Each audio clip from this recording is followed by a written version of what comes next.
It all comes down to this, the final game of the year for 8-man football. It's the 2019 NHSA National Championship between the Ezell-Harding Christian School Eagles and the Evangel Christian School Lightning, a rematch of Week 6 just 2 months ago. Welcome everybody inside the broadcast booth. I'm Spencer Thompson. That's James Shannon. Proud to be on call here at Panama City Beach for a fantastic matchup, fantastic game. And it's, again, a rematch of 6 weeks ago. Everyone knows the score about 82-55, but that was September 6th. This is November 18th. About 2 months ago, something like that, 2 months and a few weeks. And a lot has changed for both teams. Ezell-Harding won their state championship for MTAC. They went on, they beat the Freedom Cowboys in their first game on Saturday. And for Evangel, they won, I believe, their 5th straight state championship for the ACSC. So for both of these teams, the Lightning offenses, both of them have the senior Tyler Henderson, the quarterback, probably bound to an SEC school. Not 100% sure on that yet, but of course, several players from Ezell-Harding likely bound to play football at the next level. This is truly what the national tournament is all about. And James, it's been a long season. We're both tired, but this is a game that gets your adrenaline pumping from start to finish. It's going to be a lot of fun. Oh, well, fantastic. Your speak again? It's going to be a lot of fun. Oh, well, fantastic. Your headset is unplugged. Yeah, that's great. That's fantastic. Let's do a quick switch here. I forgot I unplugged the other headset. This is all a work in progress, ladies and gentlemen. We've realized that throughout the season. We always do this stuff last second. There we go. There he is. But, James, this is a game that your adrenaline gets up from start to finish, regardless of how long the season has been. This is one incredible matchup ahead.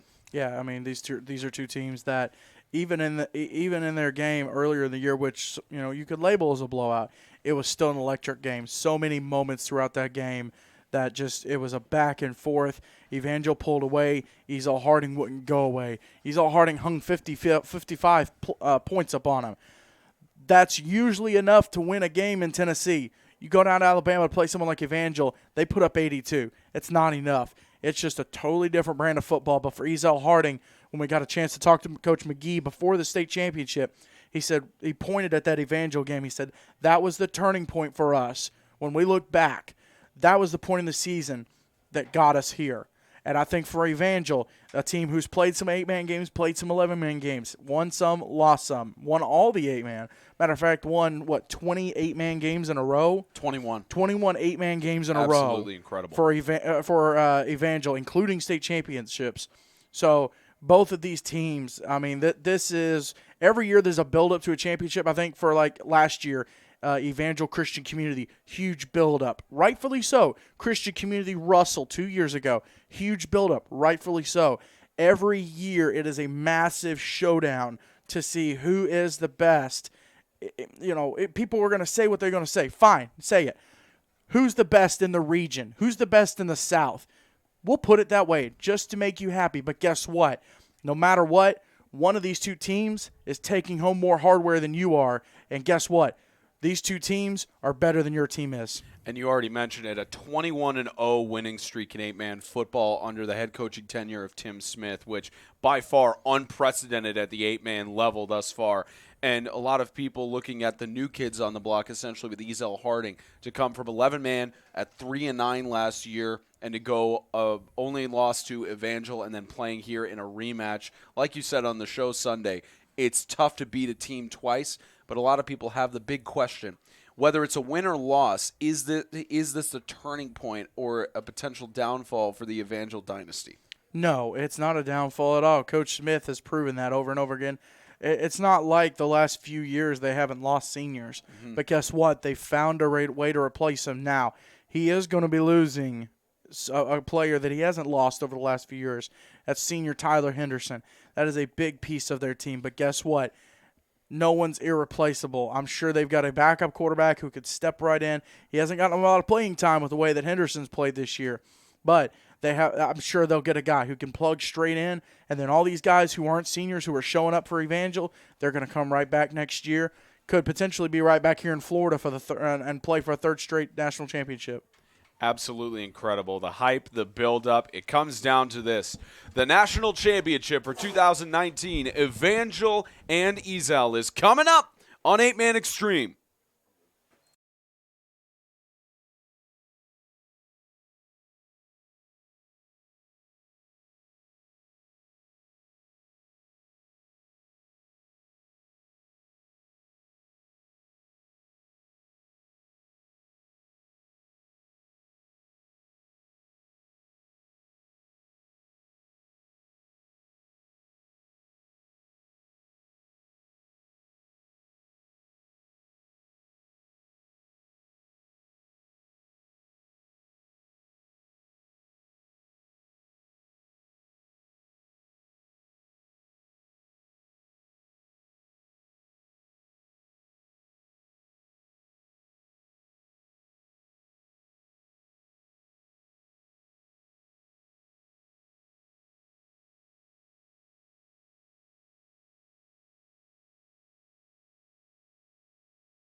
Let's pray. Let us pray. Our Heavenly Father, thank you for this beautiful day. Thank you for all that you've provided for us. Every blessing is from you. We thank you for these teams that have come here from away. Pray, Lord, that you'd bless them, bless their fans, bless the officials. Pray, Lord, that we'd have a great game, that we'd have great sportsmanship, and that we would do everything to honor and glorify you in everything that we do, everything that we say. For it's in Jesus' name that we pray. Amen.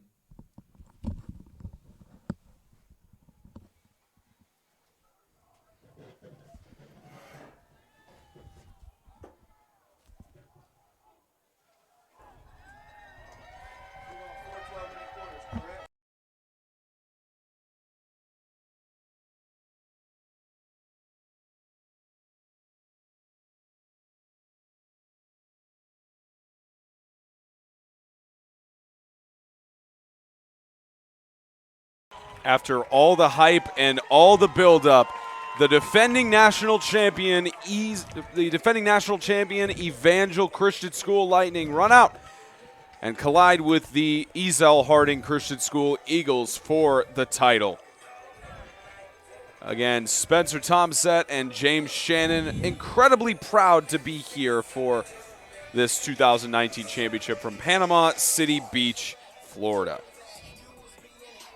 It's definitely something that is going to be special as the coin toss about to occur in stadium. Spencer, I'm looking at this coin toss, and guess what? Tyler Henderson and Kadarius Price, these are two big boys. Very, very tall members indeed of their respective teams. For the Evangel Christian School Lightning, of course, led by their senior quarterback now, as a lot of colleges looking at him, the 6'6" quarterback at 215 pounds, an absolute athlete. It's absolutely incredible.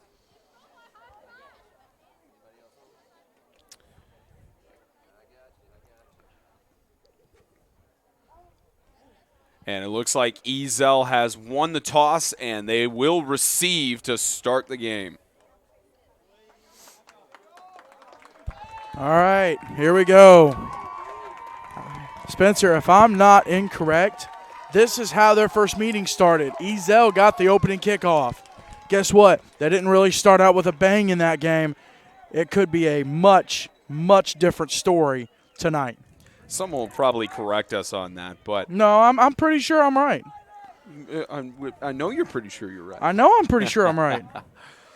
So the NHSA rankings as of November 3rd, of course, the Evangel Christian School Lightning at the number 1 seed at 8-2. There are only 2 losses, being an 11-man, and Ezell-Harding, their 1 loss being to Evangel. They ended the season at the number 3 seed at 9-1. Both teams winning their respective conferences, and all the hype, everything leading up. It's time for the 2019 National Championship on 8-Man Extreme. These are some loud fans. They're making some noise. We want to welcome you in, whether you're coming from Alabaster, Alabama, or you're coming from Nashville, Tennessee. Let's do this. All 56 of you, welcome in. What do they say? Let's do that football. And Ura Gothard, the senior, set to kick off. Deep back to receive. It looks like Michael Davis. And away we go in the 2019 NHSA Championship game. And we will have a return. It's a return by Noah Preston, the freshman. Gets down to about the 33, 34-yard line. A great start and decent field advantage for the Eagles. Of course, the Eagles led by their star quarterback, Derek Griffin, a QBR of 129 coming into today. 17 touchdowns and 1 interception. And a big reason he's been able to have close to 1,200 passing yards is because of the offensive weapons he has. Well, not just that. He knows how to improvise too, Spencer. His receivers, they know how to get open. But on the off chance they don't get open, he knows how to run the ball, and he can make a DN miss without blinking an eye. And first offensive play of the national championship ends up in a flag, and we will get a penalty call in just a moment.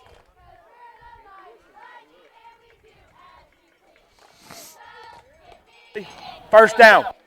So it looks like he did get his microphone on, and just the range having a little bit of effect there, but it's a foul on the defense for offsides. Evangel so hyped up. You got to calm your nerves just a hair. Just take it down a notch. Settle down. Don't make stupid mistakes like that. You cannot do that in this situation. In a throwaway preseason game, fine. This situation, no. Griffin takes the quarterback keep up the middle. He's got blockers. Stopped at about the 44-yard line, maybe just shy of the first down. The referees will discuss. Well, and a good job. He trying that run to the left. They're going to feel out this Evangel team. Of course, Ezell-Harding played the first game on Saturday against Freedom. Evangel played the last game of Saturday against the Fighting Rangers. And so both of these teams had a chance to scout each other out. But it's a totally different story when you're in this situation, you have to start from scratch and feel each other out. 2nd and 2. Griffin again. Shovel pass. Kadarius Price. Dangerous weapon for the Eagles. Gets stopped by that Evangel defense. It's met by Will Farrell and Timothy Howard, both the juniors. And that defensive combo stops Kadarius Price. Kadarius Price on the season, 65 carries for 989 yards. Anytime he gets the ball, he averages about a 1st down and a half. And that's why he gets almost 200 yards per game. Well, he's so reliable, and Ezell-Harding loves to come out and see if teams can pay the price. Some can't, most can't. Evangel paid the price, could pay the price earlier this year. And Price didn't have to show up in that MTAC-Championship that much, but he's showing up here in the National Championship. Kadarius Price to the end zone. Touchdown for the Eagles. Absolute speed off that edge. Kadarius Price, they felt him out to the left. They kind of found out what was going on. He finds his edge down the sidelines with the speed of a gazelle and into the end zone. Ezell-Harding strikes first, and they strike fast with under 2 minutes into this ball game. We knew it was going to be a shootout coming into this game, but it's already turning out to be closer to that. Already a score within 2 minutes of the first quarter. And Ezell-Harding, they do kick field goals and do PATs, but looking like they want to just go up by 2-point conversions. Spencer. And Kadarius Price up the middle. 2-point conversion is good. Spencer, in this situation, you get as many points as you can, as fast as you can, and it's a game of keep up with the Joneses. Ezell-Harding strikes first, 8-0 in this national championship.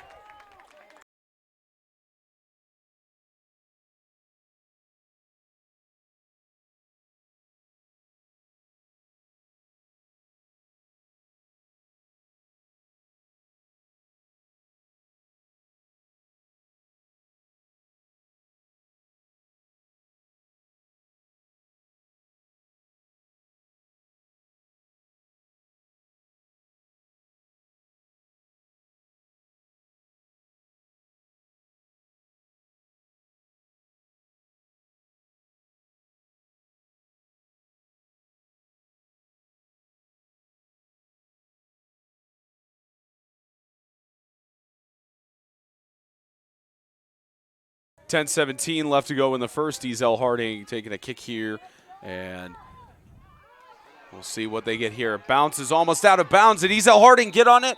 Couldn't quite get to it. Reed Steinley knew it went past the 10-yard marker and just couldn't slide and keep it in bounds.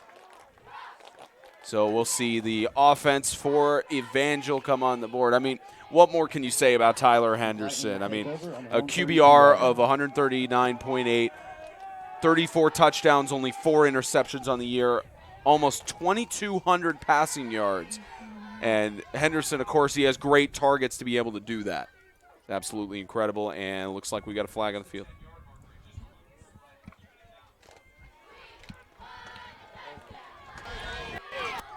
So it looks like it's picking it up slightly, but just the distance between the press box makes it difficult. But looks like a penalty there, and we'll see Evangel's first play of the game. Here's a rush by Will Farrell. He's dangerous when he gets the ball. Will Farrell avoiding all tackles, finally brought out of bounds by Braxton Coleman, and you're going to see the replay on that in a second. But there's a reason Will Farrell on the season has had a heavy rushing season. Well, just hard downfield running. He went a little east-west there just to kind of, see what was going on.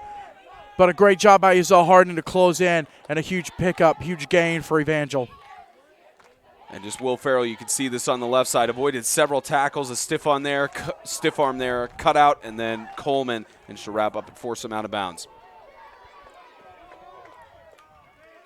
1st and 10 across midfield. Henderson airs it out left side to Jet Lodge, and incomplete. Great coverage there by Jamari Liddell.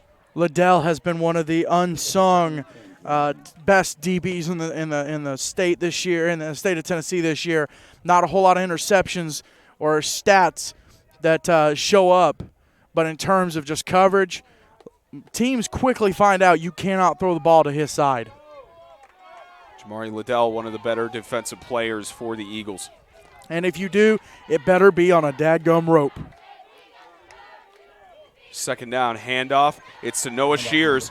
Shears gets it to about the 45-yard line for 3 yards. And Noah Shears, the MVP for the national championship last year, and doing a lot better than he did last year. They've almost doubled his production for Noah Shears. 85 carries for 559 yards, total of 7 touchdowns. Last year he had about half of those carries for a little bit more yardage, but Noah Shears just on track to maybe be the national championship MVP if he shows up here. But Henderson scrambles, toss to the left side. How about that catch? Oh my goodness!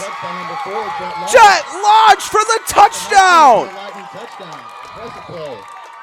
I felt like in the background we were going to hear dun dun dun dun dun dun dun dun dun dun with that catch. That was incredible concentration and effort on the part of that young man.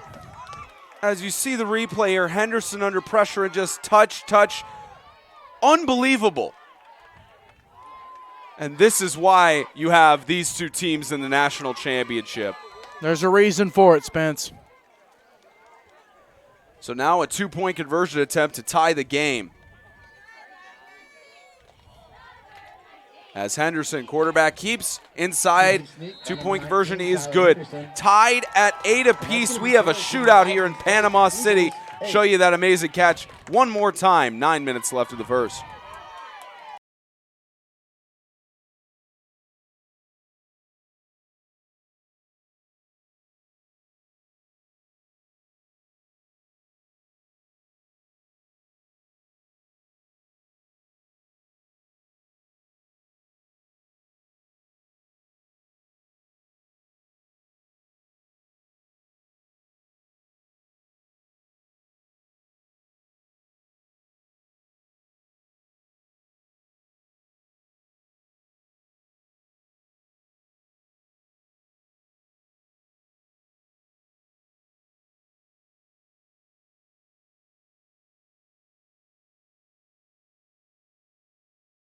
Gothard set to kick, already tied at 8.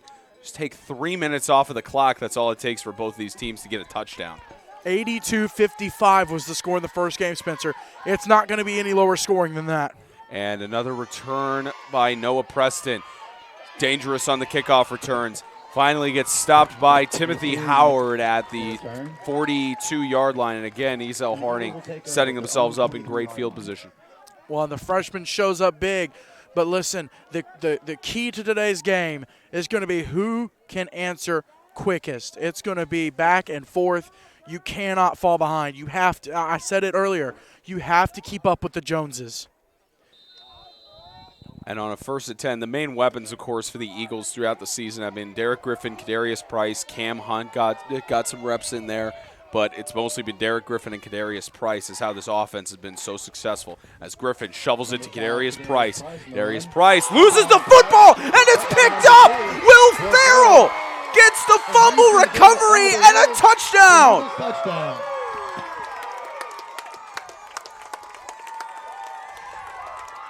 If there's a mistake that you don't want for the Eagles to have happen to them, it's definitely that. Well, and Price has been so dependable all year. Just could not hold on. Great job by Evangel to punch that football out. Timothy Howard punched it out and gave Will Ferrell the chance to run it back. But of course for Ezell-Harding, just a hiccup in the road.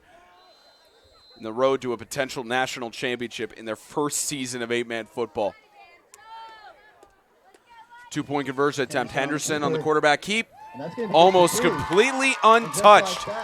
An incredible defensive maneuver by Timothy Howard, and Will Ferrell runs it back. 16-8.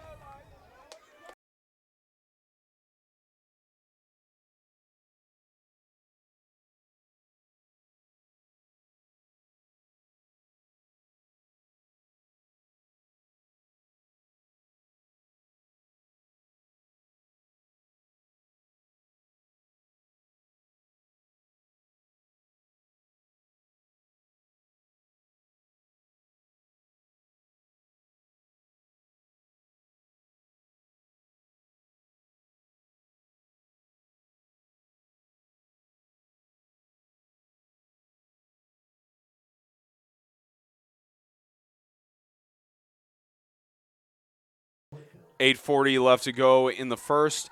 It's kicked up and Preston back to receive, but it's ball still loose. They couldn't get it back, and a lot of the Ezell players signaling that they had it, and the officials confirm. Almost a costly mistake there by Braxton Coleman, but good enough for his teammates to surround and keep it in possession of the Eagles. Well, and a great job there by noticing what was going on and getting that ball back under control so they didn't have back-to-back fumbles. The Eagles, of course, led by Dustin McGee. First year as a head coach was last season when Ezell-Harding was in the TSSAA, went 3-9. This time a year ago, they were already starting to formulate the decision to move to 8-man football after losing in the first round of the playoffs and just not having the numbers. And now look where they are. Griffin, left side, he's got men to beat. He's headed to the end zone. Left side, nobody to get him, no flags. Touchdown, Ezell-Harding. When Derek Griffin beats that defensive end, when that defensive end decides to take that to shift his weight inside, Griffin is gone. He doesn't bat an eye. You can see it on the replay here. No chance for Evangel to stop him. Outside, unbelievable.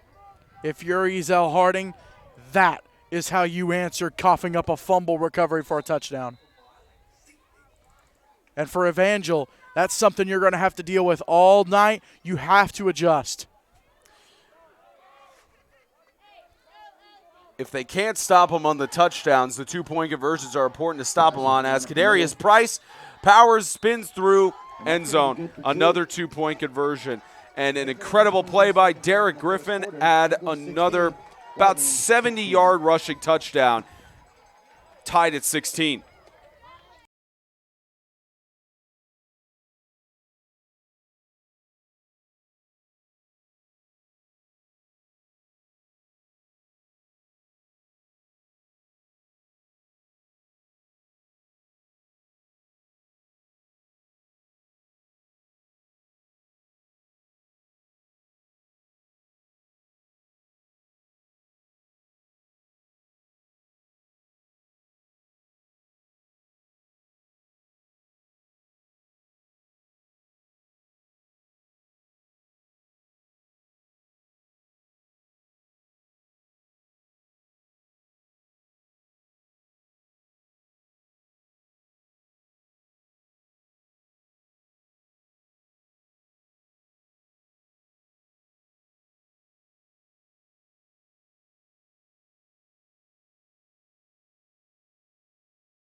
.8:22, not even 4 minutes, and we already have a game tied at 16.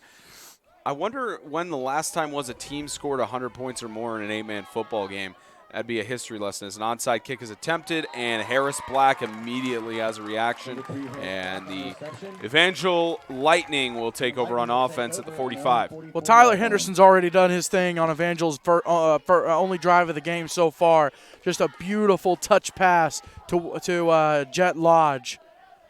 And, coming out here, I don't think Henderson's going to be the one to watch to make mistakes. I think he will play a complete mistake-free game. It's going to be the guys around him stepping up and doing their jobs. He's only had 4 interceptions on the year, so you're probably right. Will Farrell makes the catch. Left side, Will Farrell trying to weave through, gets down to about the 48-yard line in Eagles territory. The clock continues to run, and just Will Farrell doing what he's done throughout the season. And again, a great read, great pass. And Farrell, he's a tough one to bring down.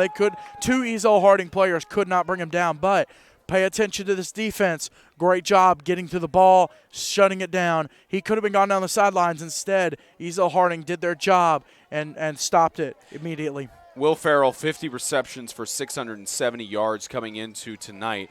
Now, anytime he gets the ball, he's getting a first down and a few extra yards. That's why he's such a target for Henderson. And Jet Lodge, the target, gets the catch. Jamari Liddell can't bring him down. Touchdown, Evangel. 2 plays is all they needed, Spencer.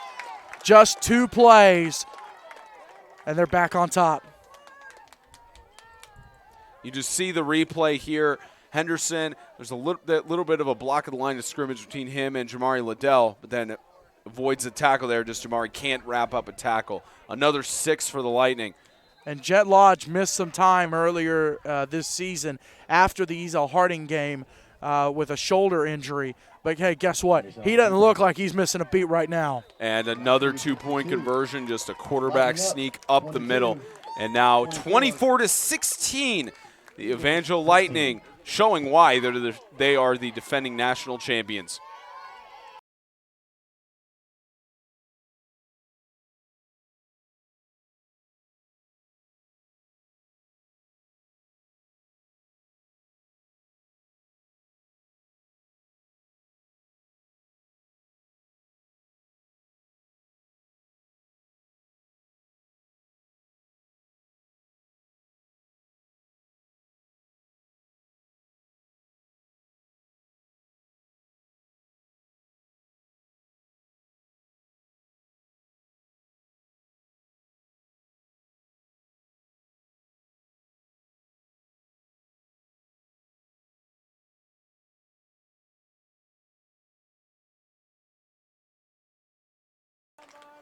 Kickoff again for Evangel. It's going to be a huge kick gain high up and misses the football. Evangel gets it.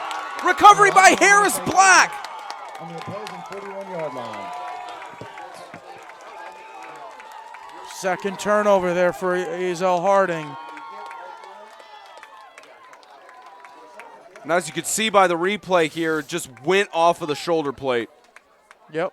If you're going to catch a kick like that, you might as well lay down, just let it come into your gut, or sit down, sit Indian style, and make sure that ball drops right into you. Because if you're standing up, there's a chance it's going to bounce off something, and then, you know, this insane offense is going to get the ball back and have a chance to go up by 2 scores. Henderson with the ball again. Deep toss across the middle. The catch is made, and the tackle is completed. Jet Lodge again with the reception across the middle inside the red zone at the 15. I would say they're going to have to do something and maybe double-team Jet Lodge, but then you got to worry about Will Farrell and the other weapons on this team. Noah Shears, all these weapons they have. In the words of Isaiah Austin, pick your poison. Rush up the middle by Noah Shears. Trying to push the pile, gets a gain of about 2-3 yards, second down. Just a power run there, and then, you know, trying to settle everything down. Ezell-Harding's defense is gassed right now. They have got to get a stop here and get off the field. Again, it will be a high-scoring game, as you can already tell. But for the defense, both sides need to step up and try to hold them. Right side toss, intercepted! That's interception number 5 on the year for Henderson. And going down the sideline, what a pick for Ezell-Harding. Jamari Liddell gets it. Called it earlier. Liddell made a great defensive play on a Tyler Henderson throw down here at the 25-yard line. Now he steps in front of a pass in the end zone, and no holds barred down the left sidelines, gives the ball right back to Ezell-Harding. And Jamari Liddell with an incredible interception and rush back. And perfect time for a timeout to be called by the Eagles. Make that 6:35 left to go in the first. The Eagles take it back.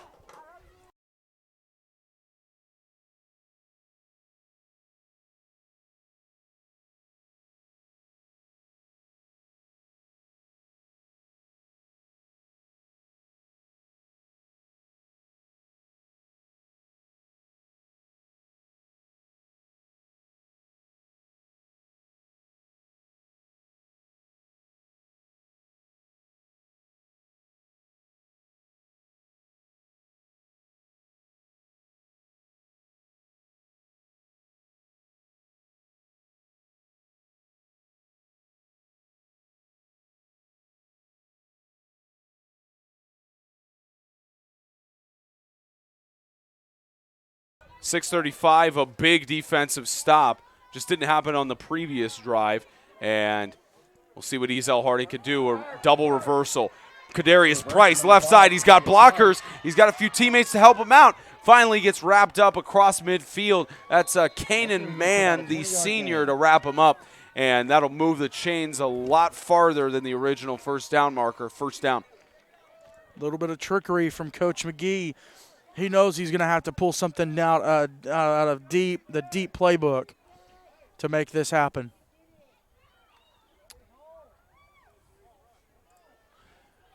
Coach McGee, of course, sitting on the outside of the postseason last year.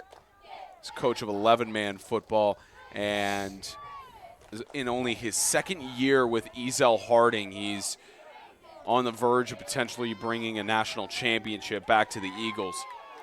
And looks like that'll be offsides called on Kanan Mann. Looks to be an offside. Encroachment. Defense, number 15. 5-yard penalty. First down. There we go. At least get one call for the night on the loudspeaker. Gotta justify rolling out the red carpet. Of course. No, you don't need to justify it because we've had the red carpet rolled out for us. A huge shout out to Mr. Hank St. Dennis for everything he has done since we've gotten here. We got here late Saturday night, a couple ball games today, good day yesterday, and this is how you cap off the 2019 8-man football season. Very great way to cap it off as Kadarius Price, right side, being chased down. Finally met by several of those Evangel players. That's Timothy Howard getting in on the tackle again. Maybe back to the line of scrimmage or a loss of a yard for second down. I think he picked up a yard. I think they're going to spot it. No, they're going to say he lost one. I thought he got a little bit closer to the 40, but they're going to spot him at the 37. These officials have been fantastic all day. They've known what they were doing. It's a great officiating crew, especially with the amount of times we've seen them have conferences to make sure they all piece together the information and get the right call. Ezell-Harding is going to have to do something here because with the clock ticking down here in the first quarter, they're going to get a delay of game, Spencer. Yep. Or nope, they got the timeout in time. Timeout on the field. Yep, timeout for the Eagles. Timeout. Timeout for the Eagles. About 4:48 left to go in the first. It's 24-16, the Lightning leading over the Eagles.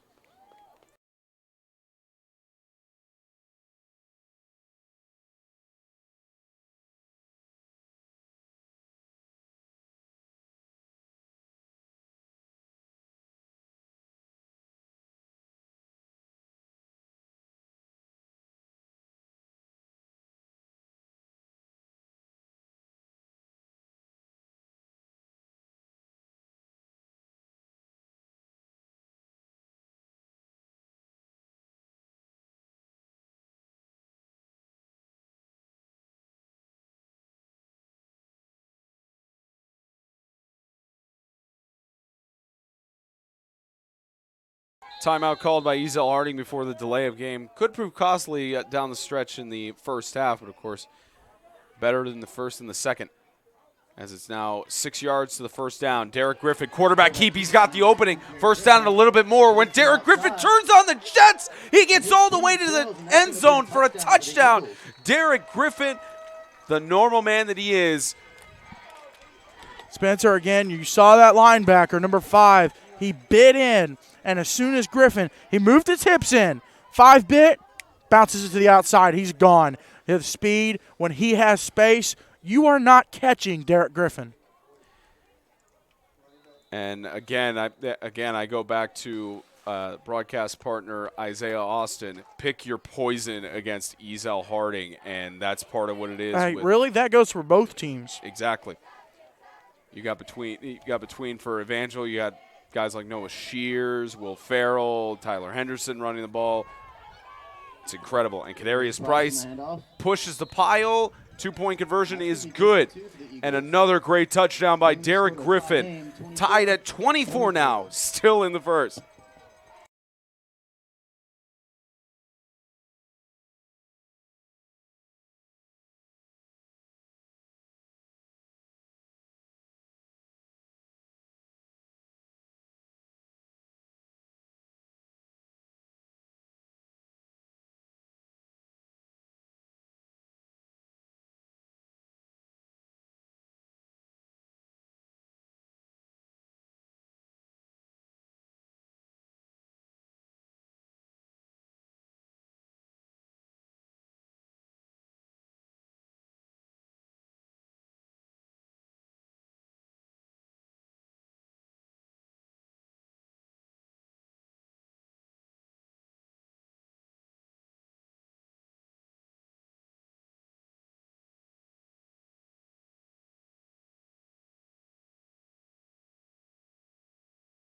tied at 24 with 4:35 left to go in the first. It's tied, and as James was mentioning, an onside kick attempt immediately caught by Andrew Stafford. Great move by the senior to keep it in possession. And we'll see the Evangel offense go back to work, but we were talking about it off camera. This is probably, at least from what our statistician has looked up, no team since about 2008 has scored 100 points on their own, but In Tennessee. Very well on track to hit that if either team plays their cards right. But a lot has changed between Ezell and Evangel since that September 6th matchup. Rush up the middle. Noah Shears loses the football. Ezell recovers it. Kadarius Price. That was an incredible move by Shears to stay up and continue the run, but it was costly. Ball's out on the ground, and the Eagles now have a chance to redeem themselves. They got the opening kickoff, so technically right now they could be in the lead, but they coughed up a fumble earlier. This coughed up fumble could give them a chance to regain that lead and jump back ahead of the game. Derek Griffin, both on offense and defense, he forced out that fumble, and the same thing for Kadarius Price, managed to recover it. There's stars on both the offensive and defensive side of the ball. And that's an interesting difference between these two quarterbacks. Henderson does not play defense. Derek Griffin is in playing dirty on the defense. Here's Griffin, left side. Got brought down from behind by Jet Lodge. Big sack for Jet Lodge. Well, and you got to wonder how tired Griffin was after that defensive play, forcing the fumble. It's a double-edged sword, you know. Your quarterback is usually one of the better athletes on the field. So do you put him on defense, or you know what? Do you pull him out to where he's rested up and he could do his job on offense?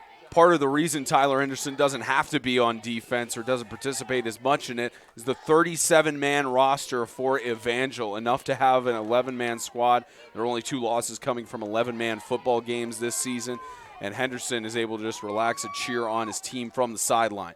As it looks like it's going to be a pass. That's Andrew Webster, passes it back to Griffin. Derek Griffin weaving through the defense. Griffin gets a first down. How about a little bit more? Avoids 3-4 guys. Still has blockers tiptoeing the sideline down to about the 27-yard line. And my goodness, Derek Griffin knows he's playing for a national title. Coach McGee looks like David Copperfield right now. He is digging deep in his bag of tricks. And so far, all of them have worked. But you know what? For Evangel, the way their offense runs, it's we're just gonna hit you in the mouth. And guess what? That's working for them too. Both of these teams know their strengths, and they're sticking to them.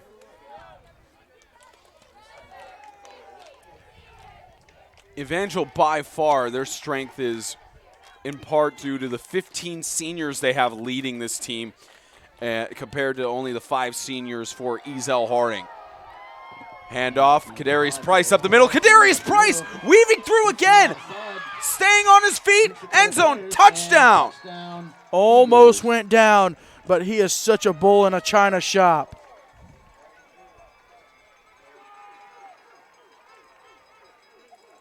What a run. And you can see it here again. There's Price just finding it through the middle. Weaves through, almost got brought down by Cooper Vowell, but manages to get in. Absolutely incredible game thus far. We have superstars on this field who could play at the D1 level, and they are showing why they are considered some of the best players. You know what? Not just in the South, in the nation. I'm going to say it. Showing one of the many reasons why 8 equals 11. Griffin, and move it half the distance to the goal. Jet Lodge jumped off sides. Well, they're going to. Again, just the, how am I getting blocked? But yep, move it half the distance. They're going to move it up a whole yard. But hey, it's a yard. In a game like this, a yard is going to be important. Penalties like that are going to be crucial as Griffin tries to push through, pushing the pile, trying to get in, and just short. That's a big stop for the Eagles. Excuse me, big stop for the Lightning. And now a 6-point game, 30-24. An amazing run by Kadarius Price.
2:52, another onside kick attempt. Like, did Ezell get to it? It's turned over. What a play by Reed Stimley. Young man was all over that ball, and a great job getting on top of it. Reed Stimley, one of the main contributors as a sophomore to Ezell-Harding. He's had great defensive statistics coming in today, and Ezell-Harding doesn't record kicking stats, but in plays like that, shows that that's got to go on the record books.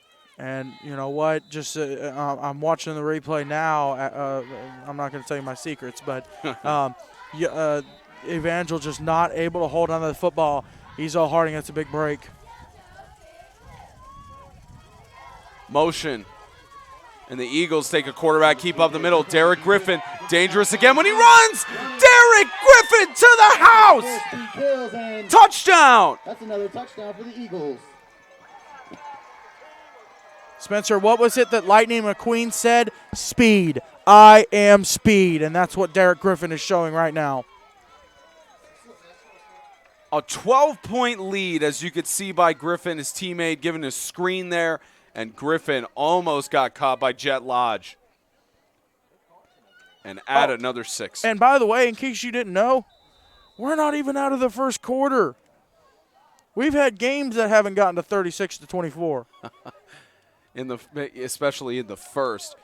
We've had some games that have gotten to that point, but it's been later in the game. But we've had some that haven't. Kadarius Price, they stop him on a 2-point conversion attempt. Hey, I'm almost at the point. They don't need the 2 points as long as they're getting plays like that.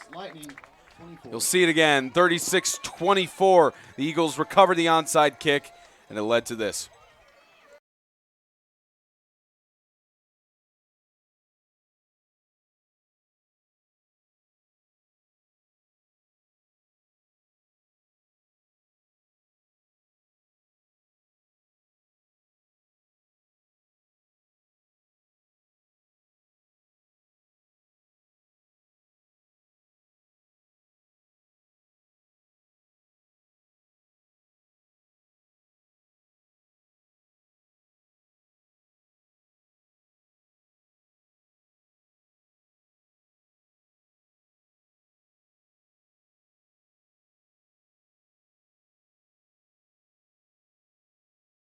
.237 still in the first quarter. The high scoring has proven to be a good one. There's another onside kick attempt. Immediate catch by Carson Hendon. And the Lightning come back. They're down by 12. We'll see what Henderson can do. Ezell-Harding's or Evangel rather, is not taking any chances right now with kickoffs. They're going to make sure they're sure-handed, they have the ball, and they're set to go. Hagen Joyner, the offensive coordinator for Evangel. And this is one of the youngest offensive. I mean, this guy cannot. I talked to him after the game. I think he said he was only like 2 years old. I mean, super young offensive coordinator in terms of what some teams have. Henderson with the quarterback keep. That defensive line for the Eagles meets him. Looks like Valbuena in on the tackle. He has been a force to be reckoned with this season at the nose tackle position. 3 sacks coming into today. Technically, you could credit that for sack number 4.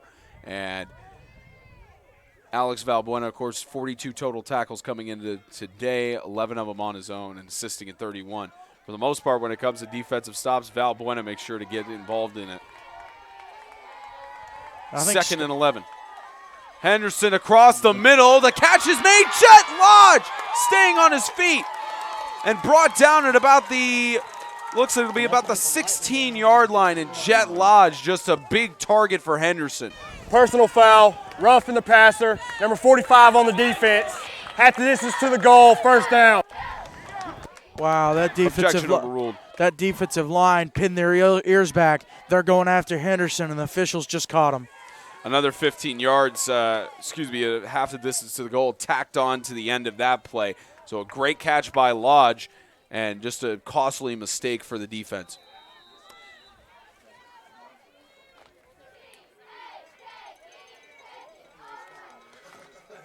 So now first down inside the red zone for Evangel.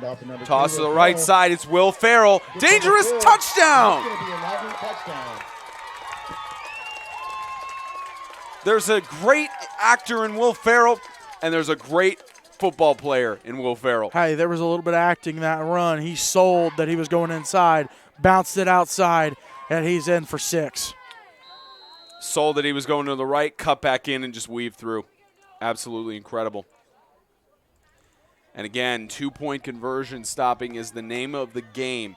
The Eagles can do this, then they will tie it up with a touchdown. But Henderson gets in, 36-32, and the Evangel Lightning are leaving the Eagles thunderstruck.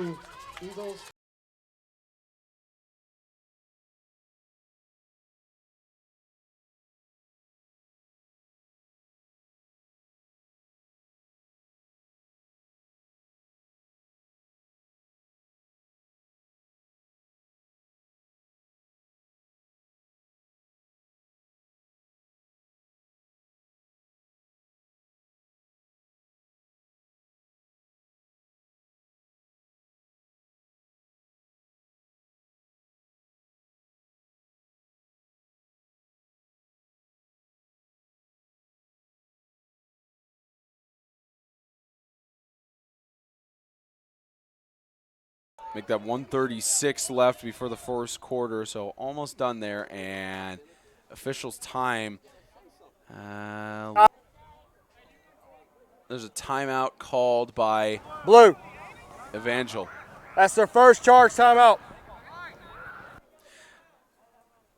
So I guess Evangel got charged with a timeout for it. No, he took a timeout, and the guys didn't realize it. But he's getting his kickoff team together.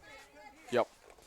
1:36 left to go in the first, and what a high-scoring game we've seen thus far. Again, Spencer Thompson and James Shannon proud to be on call from Panama City Beach for the 2019 NHSA National Tournament at Pete Edwards Field. It's been incredible. This is beautiful. The only regret I have is that we have not come here sooner to do one of these games, because every year it is a barn burner. We were planning on coming down last year, but of course they had to move up the national championship due to the hurricanes. Well, yeah, but before that, I mean, this is an incredible atmosphere, a great field. Just this is beautiful. I mean, this is how a national championship should be played. 2 years ago, we didn't have the mixer or camera equipment, any of that kind of stuff. I take that back. There are several places that would be good for national championship. This is one of them. And Noah Preston gets the ball on the kickoff return. Tries to weave through. Brought down by the jersey. That's Kanan Mann. They were not allowing anything on that kickoff return. And the Eagles will start their drive at their own And 33-yard line. Ezell-Harding, they were up by 4. We'll see what their offensive schemes can cook up here. Of course, Dustin McGee, the offensive coordinator as well. See what he can work up here with his quarterback, Griffin. That was an interesting thing that we saw in the MTAC-Championship. You know, Kadarius Price was fantastic throughout the year and a great rusher and such, but he didn't need to show up in the MTAC-Championship because Derek Griffin was the story of the game. And now here, he's had several great plays and has shown up as well. Well, all the stars for these teams are showing up right when they're needed, and that makes out to be a that makes up for a fantastic championship game. Griffin, quarterback keep up the middle. He's got an opening. Right side. Can he get past the men? He can! Griffin again! Griffin, meet the end zone. How do you do? Oh, he's very familiar with the end zone, Spencer. There's no meeting the end zone for Derek Griffin. To which Griffin says afterwards, I think we've met many, many, many, many times before. And another 6 on the board for the Eagles. And Ezell-Harding leaving the Lightning fans completely stunned. Well, these are two teams that are extremely high scoring, but we might have underestimated how high scoring these teams were going to be. These defenses are gassed, and they are getting gashed by these offensive stars. 42-32 right now, a chance to make it a 2-touchdown game. Griffin shovels it over to Kadarius Price and almost completely untouched. 44-32, Griffin on the replay to the end zone, up by 12.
1:15, not even out of the first quarter, and a high-scoring matchup here in Panama City Beach. You could tell the NHSA is really happy they set this one for the national championship game. Of course, with only 5 teams participating this year, of course, Birchman's Academy had to back out last second as Carson Hendon gets the ball. But with the 5 teams set up, I mean, all the games have been great. They've all been fairly close. Even though it was a complete shutout, 28-0 in that first game we called today, it's still games like that. They're still close, even though on paper it looks like they're complete blowouts. Well, and you know what? You mentioned Birchman's Academy a second ago. You have to wonder. They haven't lost a game in 3 years. You have to wonder what kind of dynamic they would have added to the situation. But you know what? This championship game, the history between these two teams, just after one game, it's insane. And run up the middle, Noah Shears. Gain of about 6-7 yards of the play. And again, Noah Shears, just a fantastic all-around athlete for Evangel. Spencer, you got to be thankful because it's plays like that make it to where you don't have to constantly make these big calls after these, incredible plays. You get a little carry like that, just kind of calm you down. Okay, that's a basic play. We're good. Just get you a breather. My adrenaline's always pumping during these broadcasts. I don't have to worry about that. Noah Shears gets the rush up the middle again. Probably a first down, and they'll stop the clock to spot it, and they'll move the chains for a first down. I think this is the slowest we've seen either of these offenses move all night. And now 35 seconds left on the game clock. See if they'll get at least one more play in unless they take a delay a game. No, they'll get one more play in. Incomplete pass, they might get 2. Henderson looking for the option, left side to Will Farrell. Will Farrell's got a little bit of an opening. He's got some blocks being chased down. Cuts back to the inside. Will Farrell back out. Touchdown. There is a flag. Several flags do fly in. There is a touchdown, and Jamari Liddell looks like he's down. Well, Spencer, let's see what the replay looks like. See if there's a blindside block or something. See if I can catch that, but Jamari Liddell is down. All of his teammates immediately swarmed him on that. But Henderson gave it to Farrell, left side. We'll see what we got here. And, that was Jet Lodge. Looked like it was a collision between the two. Just completely unfortunate on that. And he's got his helmet off. He's here on the sidelines. We'll just show the replay again. These trainers from both sides are checking out Liddell. Yeah, Liddell didn't have a chance to defend himself there. It wasn't an intentional collision or tackle. Just, you see it one more time here. It's just colliding, and Farrell just stood still on there. They did throw flags down, but it looked more like Jet Lodge just braced for impact. But there's a flag, and there's another one. Probably for us. See, we'll get the call from our referee. We got sprinklers on the field, Spencer. All right, we got sprinklers on the field. That's the second time that I have done a broadcast where the sprinklers have randomly come on the field. So it is hilarious. We have sprinklers over on the home side, and it looks like they just cut them off. But Spencer, I know what these flags are for. They're to sop up all the water. Spencer, I know what these flags are for that these officials just threw. I don't know if this is Liddell's father, but there is a fan on the field who ran out here to check on his the player. See, it looks like it was Jamari Liddell. It might have been his son. Looks like there's a fan, and that might be another trainer. And there's another flag. It looks like they're calling on Tim Smith. There's a lot of laundry to sort out here. And they're still trying to sort they just got the sprinklers cut off. Yeah. Just got them cut off. Or they might. No, let's see. No, they're back on. Sprinklers are on. Repeat, sprinklers are on. The sprinklers are on again, so it's some stuff going on.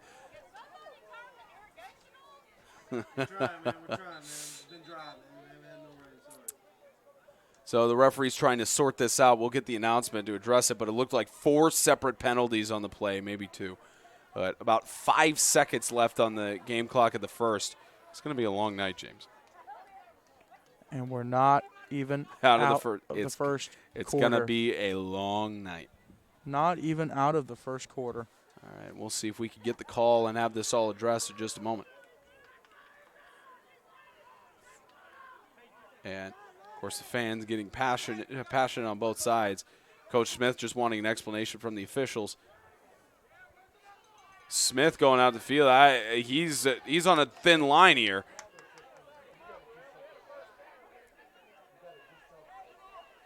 Yeah, Smith just having a discussion with the official. The coach is moving all their players back, but Coach McGee is making his way out on the field as well. Probably talking with all the probably all of them going to talk with the referees. So there's there's two things going on right now. You're dealing with the fan situation running onto the field or parent, and then you're dealing with the sprinkler situation too. This just got – if this game was not exciting enough, this game just got ramped up. Oh, yeah, the emotions are running high already. We'll see if we can – it's going to be a little bit to sort this out. They're still sorting it out. All the referees. Again, we've been complimentary all day. The officiating crew has been fantastic to keep conferring and making sure that that they're all piecing the same information together and on the same page. So it's a great job of this officiating crew. Wish we had an officiating card up here to name them all off, but they've been doing a fantastic job through 2 games thus far. And all right, I think we got the sprinklers off. Yeah. So I think that situation is taken care of. Maybe a little bit of mud on the Evangel side. Well, it was already pretty muddy. It was already very muddy.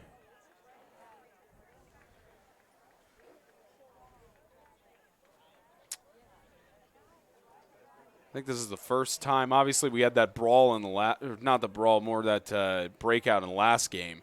But this is probably the longest break we're going to have all season. And we'll come back when they get this sorted out.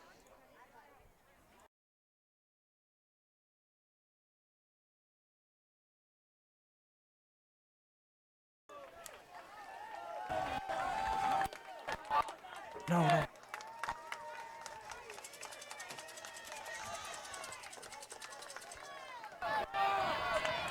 Personal foul, blindside block.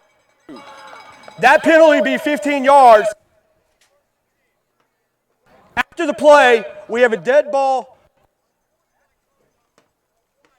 and a dead ball like conduct blue. First 10, Evangel. Well, if you piece that together, they were offsetting unsportsmanlike conducts, and they do resume the clock, so that will likely end the first quarter. But they will enforce the. I believe they're not enforcing the blindside block because of all the offsetting penalties. But good job by the officiating crew to get that sorted out. End of one quarter. What a game we have here in Panama City. 44-32, the Eagles and the Lightning in the 2019 NHSA National Championship.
After about 50 minutes, the start of the second quarter in the 2019 NHSA National Championship, the officials is having a discussion between the captains and the teams, all of them shaking hands, making sure they're on the same page. Good sportsmanship by Tyler Henderson there to just pat the helmets of all the Eagles. You got to shake this situation off that just happened. There was nothing malicious. I don't think there was anything malicious and there was any malicious intent. these guys have got to sort this out. And it looked like that referee talked to the director, Hank St. Dennis, and sorted everything out. So good job all around. We can resume play now. Great officiating. Fantastic. So now back to football. Henderson, quick toss to the left, catches incomplete by Jet Lodge, bounced off of the ground. Saw that here from the booth. And 5-second shave off, incomplete pass. Well, let's have a break. Let's close out the first quarter, have another break, and then come out and throw an incomplete pass. The game has cooled off a little bit now. I'm saying this, and I'm probably going to end up, eating my words. But the game has cooled off a little bit. These teams need to get it back red hot. There's a reason it's 44-32 right now after only a quarter of football. Henderson, toss to the right. The catch is made. Will Farrell with a great reception down to about the 31-yard line, and I believe they will move the chains for a first down. Great job by Henderson. Ball is on a line. Ball is on a rope. And a great quick throw.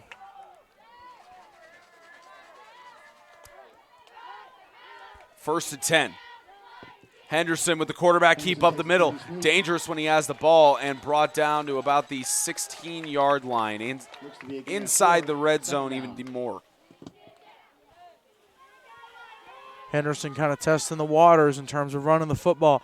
They want to see how this Ezell-Harding defense will respond. And I'm trying to find Liddell. He might be back out there. The one player we haven't really seen with any offensive moves yet is Eli Whitfield, as Noah Shears spins out, going up to the left side, staying on his feet. Initial contact by Noah Preston finally brought down, gain of 2 yards for 3rd and 5. But the player we haven't really seen thus far is Eli Whitfield, one of the team leaders in rushing. He's had 21 carries on the year for 251 yards, and haven't seen much from him yet. It'll be interesting if he gets into this national championship. So many players across the board showing up, Spencer. I mean, it's a national championship game. You would be disappointed if it was a blowout. Henderson, nice fake to Will Farrell to the end zone. Touchdown. There are several flags. The whole Statue of Liberty play. There are several flags, so we'll see if we can get the call. But for now, it is a touchdown. We'll have to get the call from our official.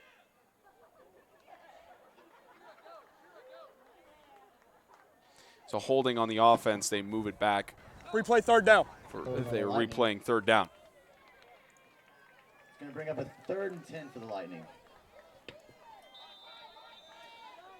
And continues winding down. A little bit faster time to get to 10 minutes in the second than we had in the first. A lot more running the football right off the bat here in the second quarter.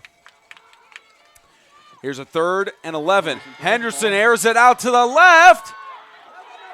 Incomplete, and the Evangel fans wanting a pass interference on that, but they won't get it. I don't know that it was, Spencer. I mean, if you look at the replay, that was a well-contested ball. Defender was looking back at the quarterback. He wasn't just grabbing blindly. I don't think he gets the call. It's a toss-up. We'll see here. Close it.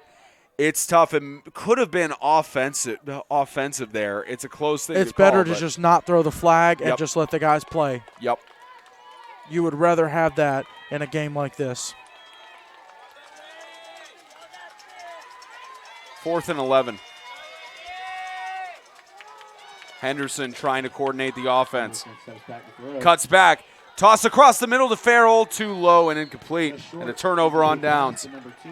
Ezell-Harding has a chance to go up by 3 scores right here after they were down by a score, and it was a back and forth. But Ezell-Harding has stepped up to the task. Evangel has to answer. Evangel has not played. Obviously, again, they played each other earlier in the season, but in terms of 8-man football, they have not played a team like this. I think they're now I take that back. Last year in the national championship, they were losing to CCS. They ended up coming back against Christian Community. They may have to do that tonight. A new offensive set of downs for the Eagles. And Kadarius Price again, not tripped up in the backfield, staying on his feet. down to the 27-yard line. Looks to be about a 7-yard gain.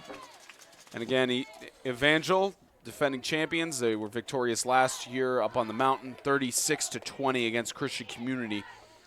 And for Ezell-Harding in their first season of 8-man football, they're at a chance and leading by 12, playing for a national title.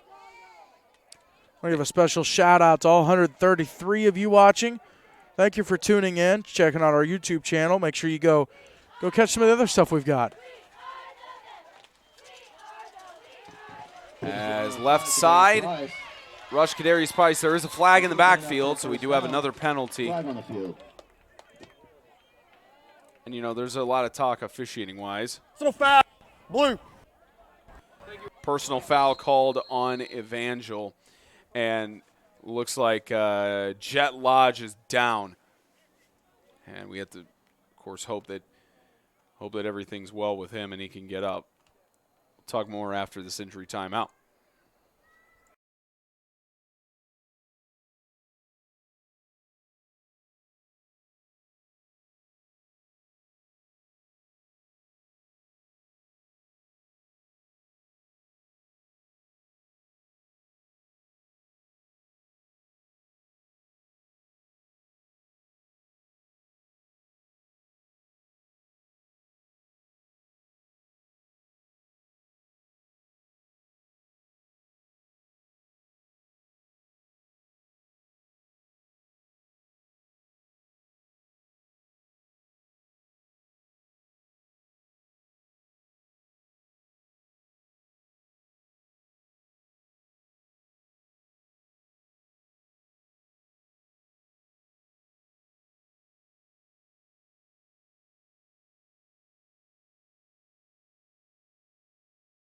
First and 10 on the 48-yard line. And with 8:45, Derek Griffin runs up the middle, hanging on, surrounded by a pile of Evangel Lightning players. And a gain of 4 for 2nd and 6. These Evangel team, they're starting to figure out Derek Griffin. And you know what? This young man is one of the quietest, best young men I've ever seen. But at some point, enough is enough. And you see him talking to this defense a little bit. There's going to be some jaw-jacking, and the biggest thing these officials have to do is keep that on. These are two very high-scoring, talented, high-spirited teams. They have to be able to keep this under control. They've kept it under control and they've done a great job so far. You're right. Griffin's got 2 receivers. Motion for Liddell. Griffin has a blocker, tries going up the middle. The Evangel defense will not have any of that. And you've got Daniel Viles and Jamed Quillman fired up after that. And Quillman has been one of the best defensive players for the Lightning, and rightfully so, with 62 tackles. Make that sack number 6 on the season for Quillman. Well, I think Griffin picked up a few yards on that. They need to fix the line of scrimmage marker, the box. But on 3rd down here, let's see what Coach McGee dials up. Maybe gained a few yards in that, almost a sack, but 3rd down and 6.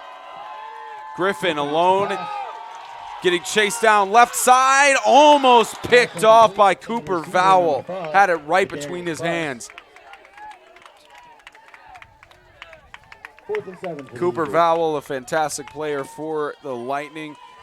Great play design. He had a man. If he would have just taken a little bit of air out of that pass, he could have grabbed a man right there. This is a situation Ezell-Harding, A, hasn't seen in this game. B, hasn't seen in this tournament. C, hasn't really seen that much this season, a 4th down. Neither of these teams have ever really been faced in a 4th down situation, but for Ezell, they're going to go for it across midfield and jumping. They got him to jump off. Well, there's 5.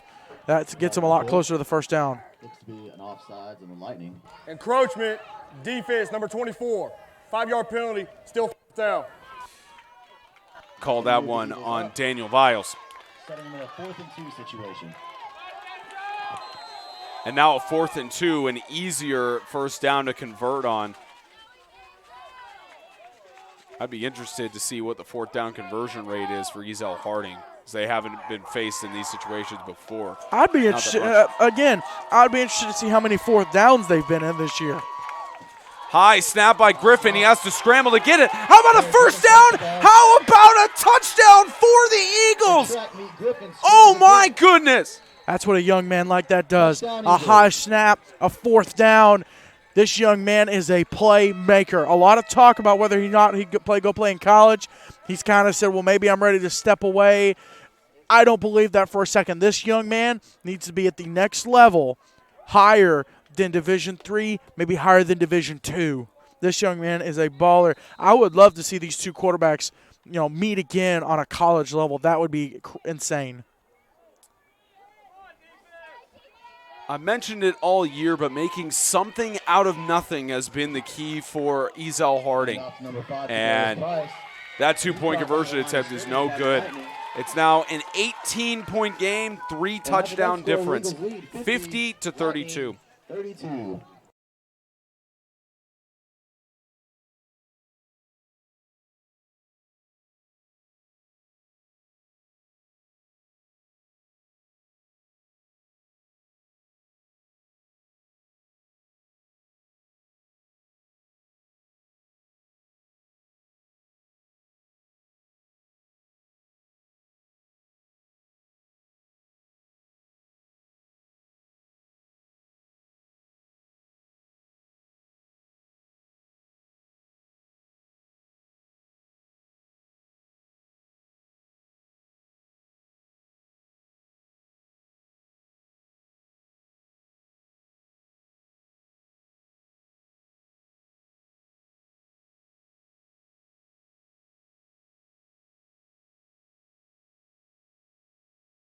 .6:57 left in the second quarter, left before halftime, and goes to 10 yards. Did Ezell-Harding get to it?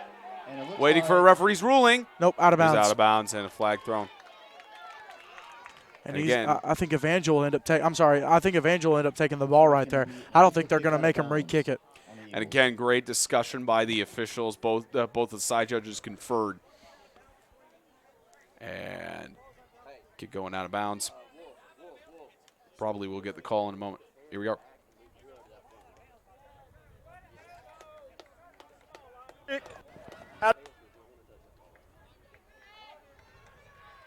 Still first down, and they just move it up to the 48-yard line. Excuse me, 48. First and 10 for Henderson. Across the middle, Noah Shears incomplete. Bobbled it, couldn't pull it into his shoulder pads. Great execution by the Lightning. Just could not hang on, and that's a backbreaker. Spencer keeps climbing. How about a shout out to all 140 of you? Y'all are literally about to shatter our record for live views. I think they've already shattered. I think they already have. Hey, listen, if you're watching, go share it with some people. Get some people watching. This is a ball game that, like, a lot of people need to see. There's a handoff, fake handoff for Shears. It's Henderson trying to get through and does not get past the line of scrimmage.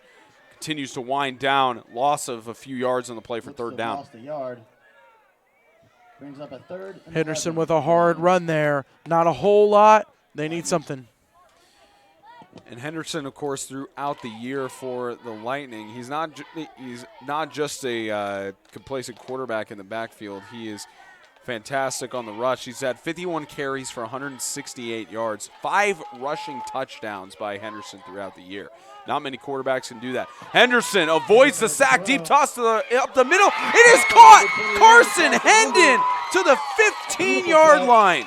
Inside the red zone and giving the Lightning a chance to get another touchdown here. And they were still wrestling for the football. Hendon comes away with it saying, no.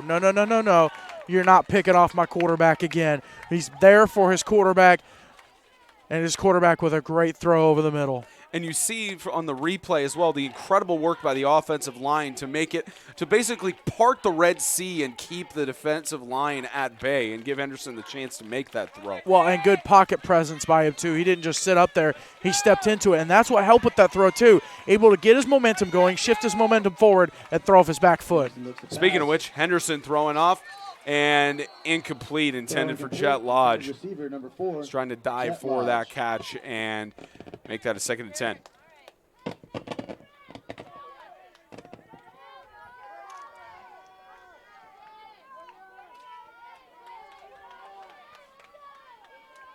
if you've ever wanted a national championship that is exciting, that is competitive and such at the high school level, you've got it here. I mean, NCAA, last few national championship games is all right. I mean, Georgia, Alabama a few years ago, pretty good. Whew, man. Now, if you like defensive-heavy games, this is not for you. Henderson across the middle, swatted last second, but there is a flag in the backfield. Coleman wants to know what he did. What he did was pass interference, and that's going to move Evangel way up. Kadarius Price is going to be given the penalty on this. Was it Price or Coleman? It was Price. I thought it was Coleman.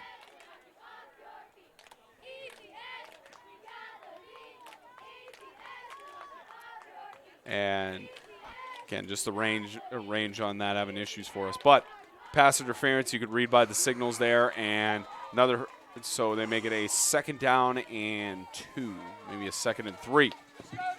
Henderson has got options, and he's going to take it up the middle. How about that play? Touchdown for the Lightning. You could have run the Chattanooga choo-choo up that hole. Henderson is a big boy. He needed a big hole, and his offensive line gave it to him. A 12-point game, a chance to make it 10, and you see on the replay here just Henderson with the motion, thinking it was going to be an option, ran it right up the middle, and a decent play by his lineman, Tanner Parks. Incredible to set that up. Evangel not going away. Henderson just weaves right through. 50-40, and another great touchdown athletic feat by Tyler Henderson, only down by 10 to the Eagles. And after that score,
And deep kick for the Lightning.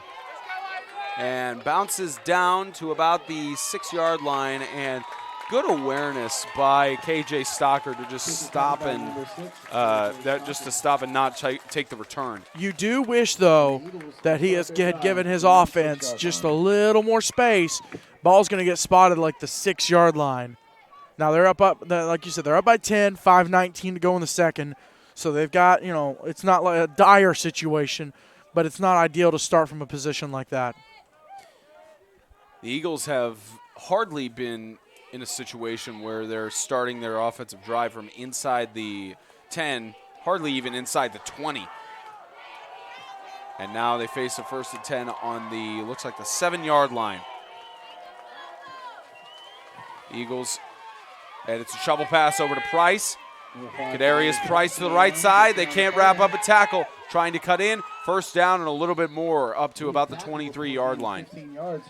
Great fake on the play. Griffin got dropped because of how well he sold the fact that he was going to keep the ball. And that's a young man that he can take those licks. As long as he's able to sell the run, he'll handle it. We're already almost combined for 100 points in this matchup. And not even freaking halftime. Now, the second quarter has slowed down a little bit. These teams kind of figured each other out. All over again. It's amazing to think that we had a mercy rule slightly running in their first contest. And now only a 10-point game. Griffin up the middle, right side. He's got one man to beat. Can Gothard get to him? Forces him out of bounds at about the 42-yard line. There is a flag back at the 30. He has that stutter step that is just, it makes me shake with how good it is. But let's see what this flag is. Looks like he may be pointing towards the offense here. Look at the call. Block in the back. Number 11. Out. So that was called on Luke Anderson, freshman, making the penalty and moves it back. What was a great play from Griffin, moves him back to, looks like about the 20, and timeout called by Evangel. 4:25 left to go before halftime. It's a 10-point game in the 2019 NHSA 8-Man Football National Championship.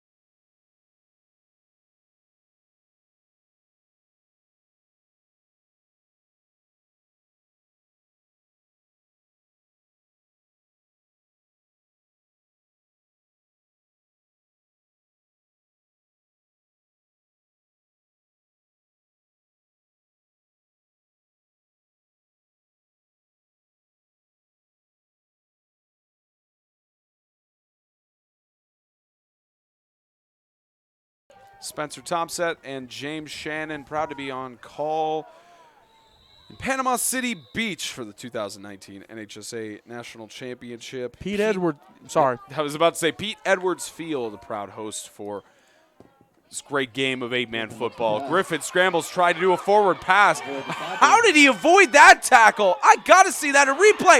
How about that catch from Jamari Liddell? End zone, touchdown. Absolutely incredible. And that's going to be another Eagles touchdown. You can't, you have to take a double take on that, and it's showing right now. Just a great, great throw. Griffin does not have to use his arm, but when he does, it's kind of deadly. It almost looked like he shoved the ball into Daniel Viles as he was chasing towards him and used that to force him to go to the ground, at least from this angle, and tried to wrap him up and couldn't do it. And just absolutely incredible. Jamari Liddell, the junior, giving his seniors a chance at a national title. That would be one of the gutsiest moves ever, to literally shove the ball into the defender to keep you up and then pull it back and then throw for a 90-yard touchdown. I said something in the beginning of this drive about the kick returner giving his team some space. They don't need space. That's overrated. No, of course not. Griffin staying on his feet, brought down from behind. And two-point conversion is no good. A 16-point game here, and just Derek Griffin doing everything. There's a reason why he was the MTAC-Championship MVP. Maybe candidate for the MVP of this national championship.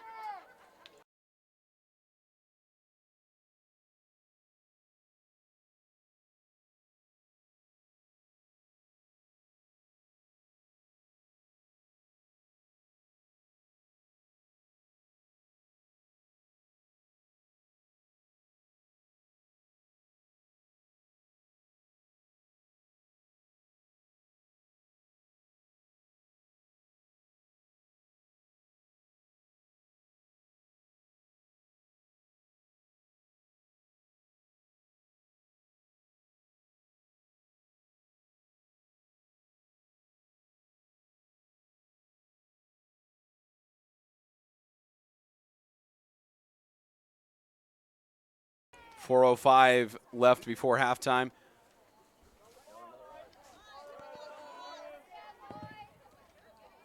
And down to the 50-yard line. Did it go 10 yards? I think Ezell-Harding got that, Spencer.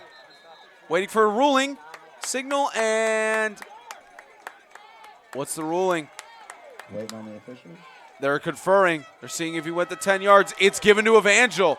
The signal is to Evangel. I'll see if I can get the backside of that. And Coach McGee just talking with the official. It's close. On the replay, it is close. It looked like he may have gotten it just shy of the 50-yard line, maybe right on the 50. It's close. You got to go with your gut feeling with that as an official. Right here on the 49. It's going to be 1st and 10. That's the ruling. It was touched on the 49-yard line. It's close on film, but and a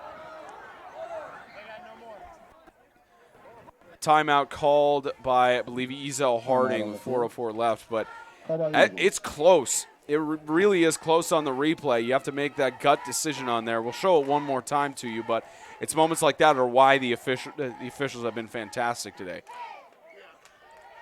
And it is close. I want to lean towards the 49 on that, where he touched it right before. His shoulder pad contacted it right before. But amazing job by the officials thus far. It's exactly what you need in a national championship. So the Lightning start out on the 49-yard line in Eagles territory. They face a 1st and 10. There's a pitch over to Will Farrell. He's brought down into the backfield by Webster and Coleman. Loss of about 6 yards. Loss of about 6. So make that now a 2nd down and 16. Good hard run by Evangel. They have not, again, they were down to Christian Community last year in the national championship, but throughout the season in 8-man, they have not been in the situation. 11-man they have, but not an 8-man. They're going to have to figure out how to come back, get going from this situation. Henderson turning on the Jets again. Looking to get the 1st down, but it'll be short about 2 yards for a gain of 14. And that's going to be short about 2 yards or 1st down. So make that now about a 3rd down and 2. Just Henderson again, the skills, and it's a 3rd and 2. The young man has wheels. Both these quarterbacks are stars, and they're showing it right now. Both of them seniors, both of them in their last game of their high school careers. Both teams trying to bring a national championship back home to their school. Henderson, left side, just takes a quarterback keep again. He'll get the 1st down. Not a lot. And moving the chains. They'll stop the clock long enough to move the chains, but the clock will start. Well, no, the clock's running. And, of course, a 40-second play clock between plays. 3:12 left in the 2nd. Halftime coming up. It's likely for both teams. The game plan is we've got to improve the defense in some way or another. 2nd quarter, the defense has improved a decent amount for both teams as well. It's Henderson, right side to Will Farrell. He's got a little bit of open field. 2 men to beat. Will Farrell all the way, touchdown. Number 2, Will Farrell, gives the Lightning another touchdown.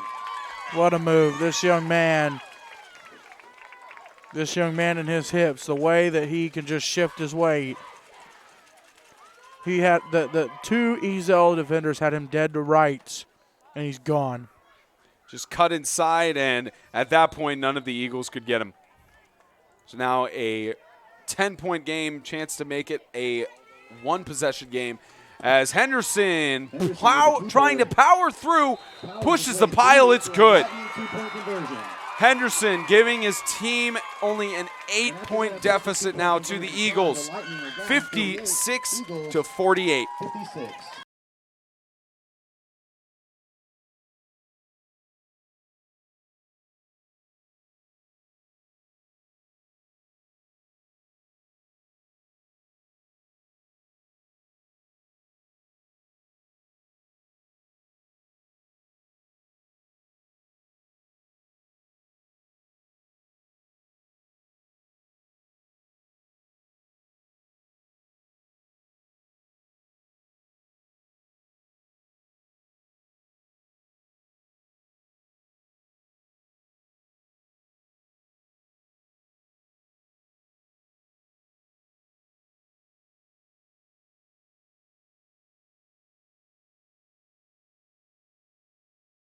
.245 before halftime. All the scores have led it to and caught at the 49-yard line and staying on his feet. The Eagles get back the onside kick attempt, and Jamari Liddell gets a decent rush and to the 49-yard line. The Eagles have great starting territory. great one-handed snag there. 7-yard line. Just a great job getting the ball and securing it by that young man.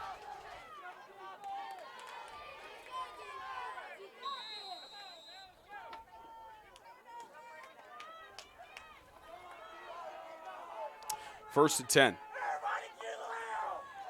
And that's one of the hype men, Noah Murdaugh, telling the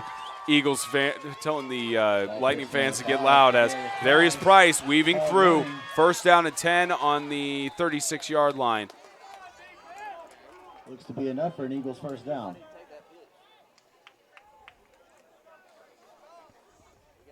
Kadarius Price again. Between him and Derek Griffin, the Eagles team was unstoppable throughout the regular season. And a good hard run. With Ezell-Harding being in the MTAC in Tennessee, you know what those coaches have to love, Spencer? What's that? He's only a junior. Exactly. They have to deal with this man next year, and I say man, rightfully so. They have to deal with this man next year. They don't have to deal with Griffin, who's going to the right side, weaving through. Griffin just outside of the red zone on the 22-yard line. He's going to the right side. He might be going to the next level, too, not just on the field. This young man deserves to go. And under 2 minutes left in the second. There's several, again, I reiterate, there are several young men on this field that deserve to play at the next level, and they're showing why right now. It's been a great championship game thus far. Beautiful 59 degrees and clear skies. And here's the thing, Spencer. A lot of talk about the 100 by 52, versus 40 by 80. This 152 fits both these teams to a T. These are speed teams. They love having this extra space. And timeout called by Evangel with 1:25 left to go in the second. The Eagles trying to get another score in.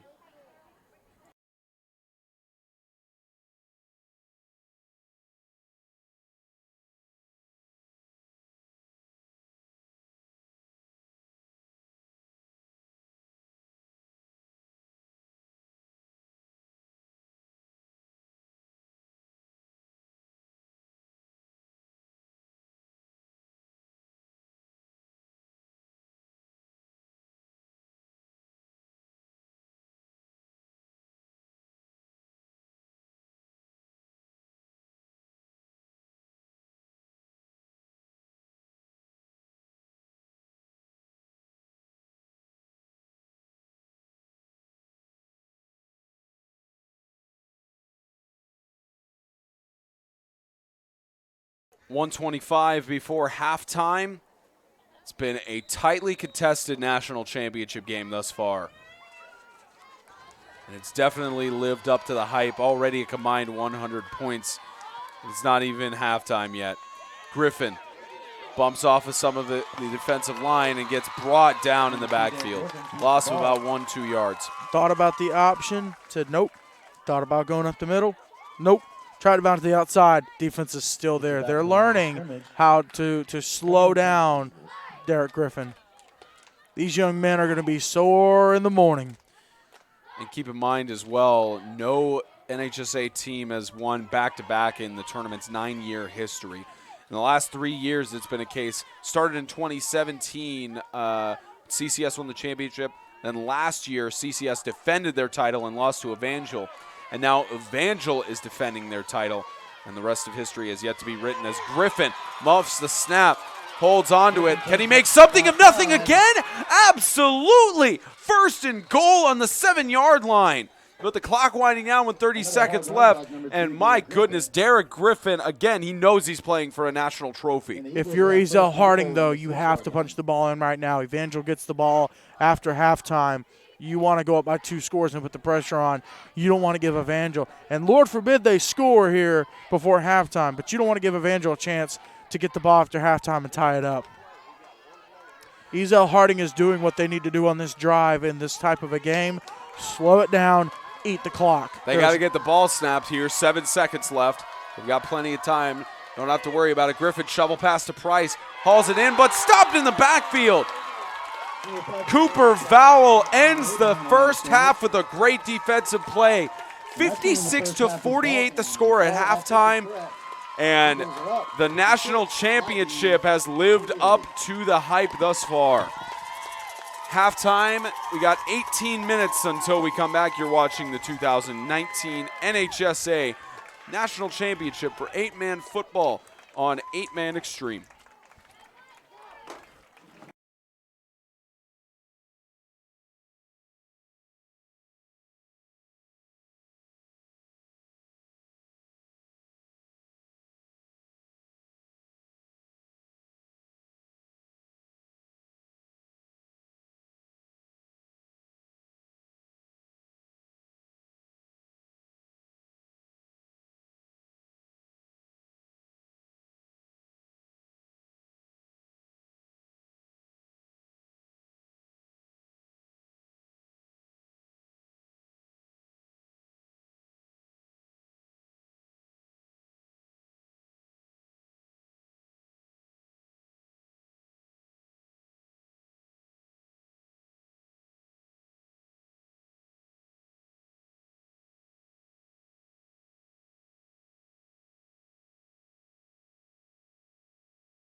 Welcome back to the 2019 NHSA National 8-Man Football Championship. Start of the second half. 56-48, the Eagles leading over the Lightning. Spencer Thompson and James Shannon proud to be here from Panama City Beach, Florida. It's been a fantastic game thus far. It's been close, contested. Everything about it has just been amazing. And an onside kick attempt doesn't go the full 10 yards. Did it deflect off of a player? No. That's the question. Some of the Eagles fans signaling towards, but I think they're going to – I think there's a flag down, so probably for illegal touching. They're probably going to rule it for the Lightning. Well, there was also a hit on the yeah, it was down by a Lightning player. I didn't mean to talk over you just now, but yeah, it just rolled right along the ground. The Lightning player did touch it before 10 yards, so illegal procedure is what we'll probably end up getting. And they're going to put it on the 49-yard line in Eagles territory. That's great field advantage for the Lightning. Of course, they're receiving the second half, but we've seen a lot of onside kicks attempted by the Ezell Eagles throughout the season. They're more about getting the ball back and trying to score quick. So, of course, there is a flag. The officials are conferring, and we'll get the call. There is no flag on the play. You have first touching right here. K initiated the contact on R, which is not a foul. R has to initiate the contact. First down. Great explanation. The Lightning are going to start. Great signal, too. Yep. Move that lapel module, no issues. A great explanation of the rule interpretation there to make the fans aware. Whether they agree with the rule or not, it's a different story. Noah Shears up the middle. Shears gets to about the 41-yard line, gain of about 7 yards for a 2nd and 3. Well, let's see what these offenses come out with here in the second half. First half was like it was like the Wild West. I guess it would be the Wild South, technically. South is wild in that 8-man football. Becoming more prevalent. Wild to some other people, but it's getting more normalized around the nation. Here's Henderson. Finds an opening on the left side. He's going to get a first down and shoved out of bounds by Steinley. Hit hard out of bounds. Well, a good job on the pressure by Valbuena, able to get up in Henderson's face enough to where he said, you know what, I'm going to run the football. He didn't even want to risk it. So that'll move the Lightning down. Again, Evangel defending their national championship. 36-20 score last year on the mountain. And Will Farrell tries to find the opening, but gets only to the 25-yard line for a gain of 4 yards. Looks to be about a gain of 4. Again, Will Farrell has been stopped several times throughout this game. It's been fantastic on the offensive side throughout the year, but that's been the game plan for the Eagles, is to stop that offense. Great job, getting up and running. Let's again, both these teams are going to more than likely going to slow this down a little bit and just focus on grind, focus on, controlling the pace of the game. That's what it's all about right now. And left side up in the air. If there had been an Ezell defender there, an immediate catch could have been made. But Noah Shears, incomplete, just went between his hands. Only an 8-point lead for Ezell-Harding, and Evangel right here could tie it. Taking a minute to get up and running here in the third quarter. But Ezell-Harding up by 2 touchdowns. It was 56-40. Yep. So Evangel could have a chance to wipe out that 2-touchdown lead and bring it back to being a tie ball game. And if it's one thing we've seen from the Evangel Lightning, not just this season but in the past, they push back as Will Farrell pushes the pile for a first down inside the red zone. Well, look who got the tackle, Kadarius Price. Yep. So these Ezell-Harding players and Evangel players doing it on both sides of the football.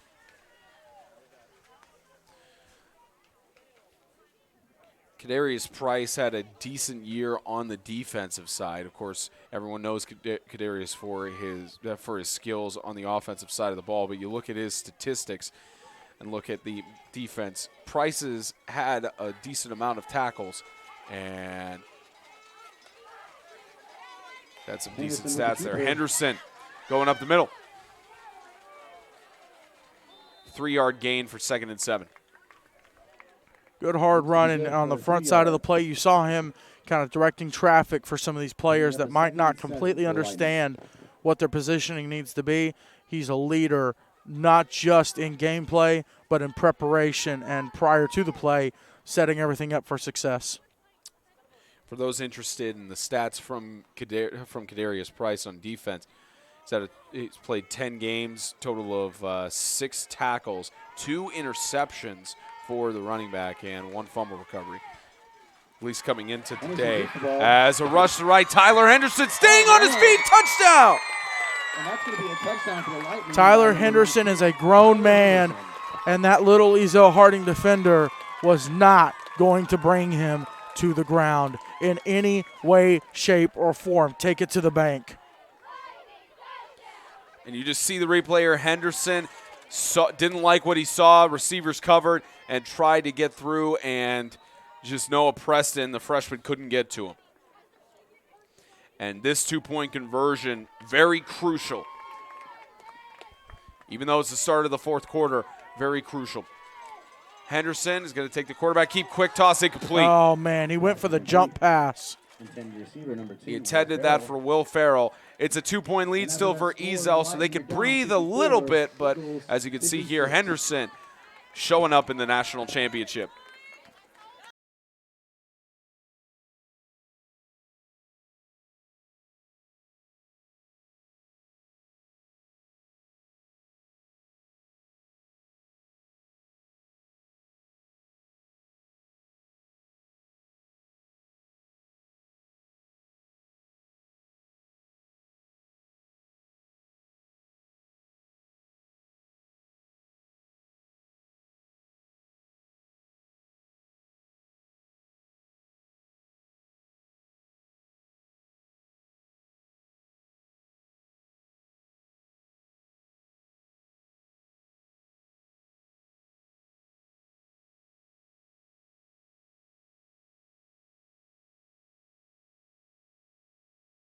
.8:52 left to go in the 3rd. And just a discussion, I believe, with Coach Tim Smith and the officials.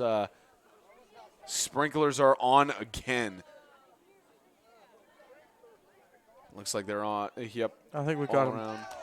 And cut him off. You could hear the fans cheering for that. They've just been going on. Well, here's what they were cheering for, too. Number 17 was actually standing on the sprinkler, keeping it from spraying. It was spraying onto his foot and just soaking him.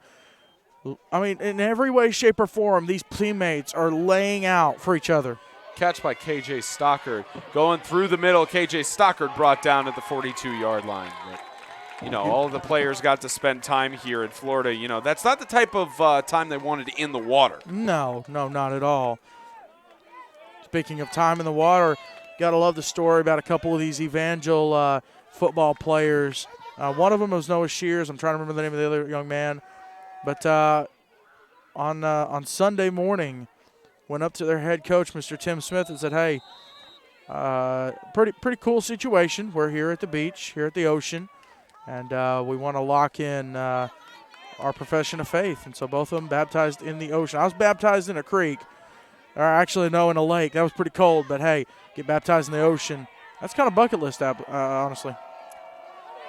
Rush on the left side. Kadarius Price pushing through, brought down at the 48.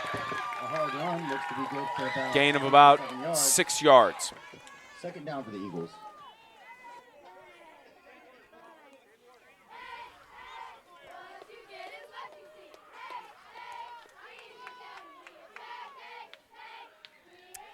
And again, the big thing you have to look at for Evangel, although they have 15 seniors graduating, and all of their seniors are world-class athletes at the 8-man level, they've got 10 juniors rising up, 6 sophomores and 5 freshmen. So even though they're going to be losing 15 guys out of their 37-man roster, they've still got decent depth and will probably recruit a decent amount.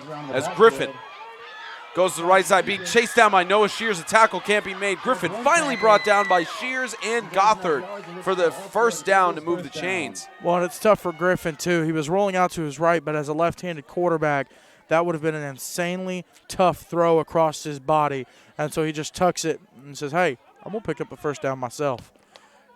And Griffin a little slow to get up, but still in the game as the Eagles continue to march down the field inside of Eagles territory. Well, they're finally able to cross the 50 into Lightning territory, and let's see what they can dial up here. Try to. They have the lead, 2-point lead. It'd be nice if they can extend it. Of course, they think it'd be nice if they could extend it. Rush up the middle. Griffin trying to get through. Brought down from behind by Shears. Shears hyped up after that one. Looks to be a loss of 1. A 2-point game here in Panama City Beach. And now on a second down and 11. Defense making the stop when it needed to.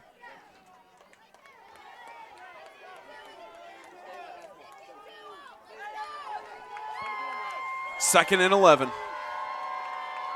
Motion, Griffin hands it off. Errors left side, Price. Kadarius Price spinning out tackles. Kadarius Price turning on the Jets. Can he get there? Touchdown, Ezell-Harding. Touchdown, Eagles. What a run by Kadarius Price.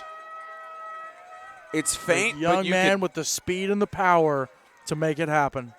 It's faint, but you could hear the cheers of the Ezell Eagle fans on the other side of the stadium, and they are going nuts after going up by now 8 points. A chance to make it a 10-point lead again.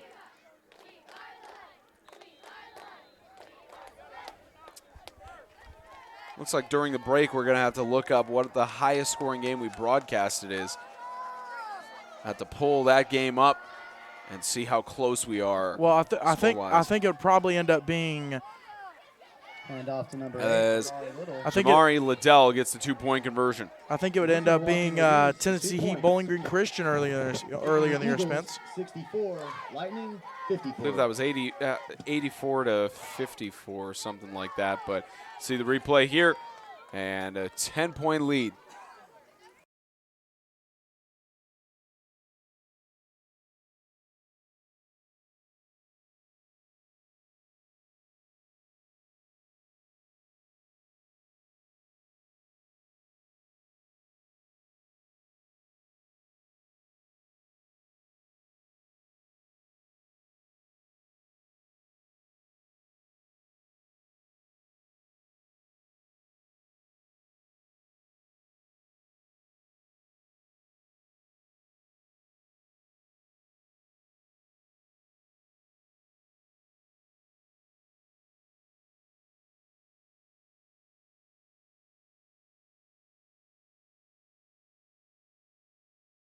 .6:19 left to go in the third. Onside kick attempt and immediately picked up by the Lightning.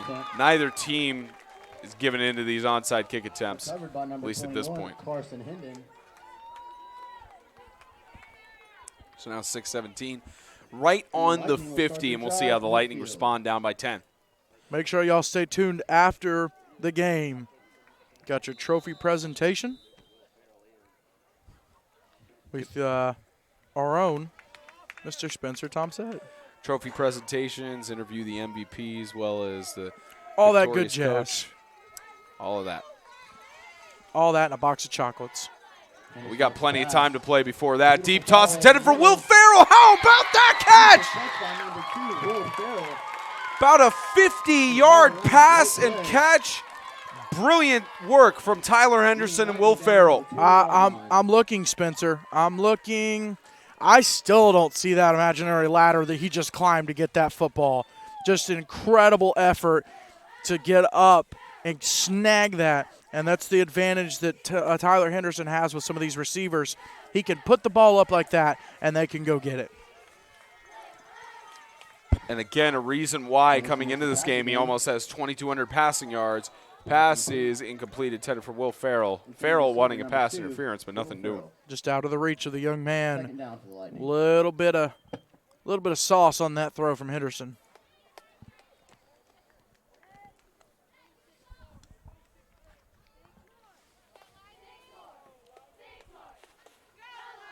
I wonder how high school rules go with Henderson not having his shirt fully tucked in. Well, they haven't said anything to him all season. So probably or not. tonight. So It's either it's tucked in or that's a brace. Second and 10. Handoff number 2, Will Farrell gets There's around the Farrell with the outside. handoff, gets to the left, and Tackled after it's a getting rush covered. there, and about a 3rd down and 8. That'll bring up a 3rd and 7 for the Lightning. how about a big shout out to all 155 of you checking out tonight's game. Welcome in, whether you're from Nashville area, rooting on Ezell-Harding Christian, maybe you're an MTAC coach or player, want to see your team win so that you could say you play in the best conference in the country. Maybe you're from Alabaster, Alabama. You want to root on your Evangel Lightning. Deep toss right side, Henderson intended, and is it a pick or a catch? What are they going to call? Intercepted, a touchback. Looked like it could have been a reception by Carson Hendon, and it's picked off. The Eagles get it.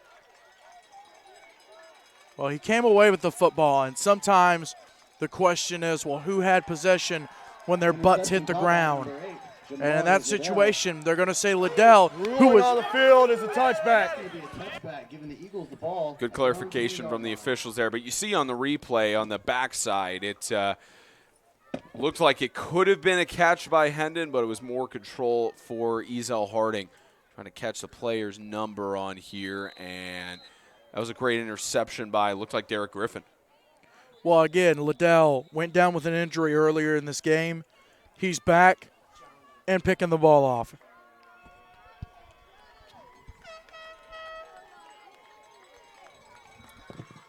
Timeout called by the Eagles for 51 left to go.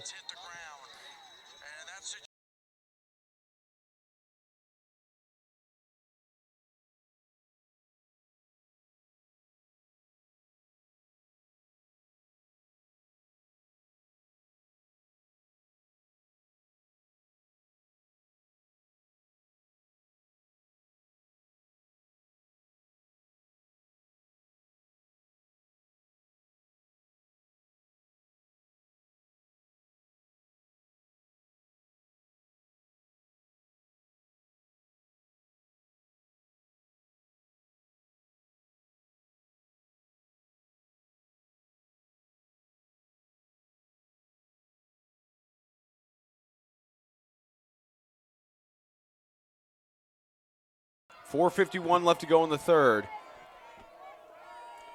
After the timeout called by Evangel, right side rush by the Eagles, and tripped up for a loss of about a yard, 2nd and 11.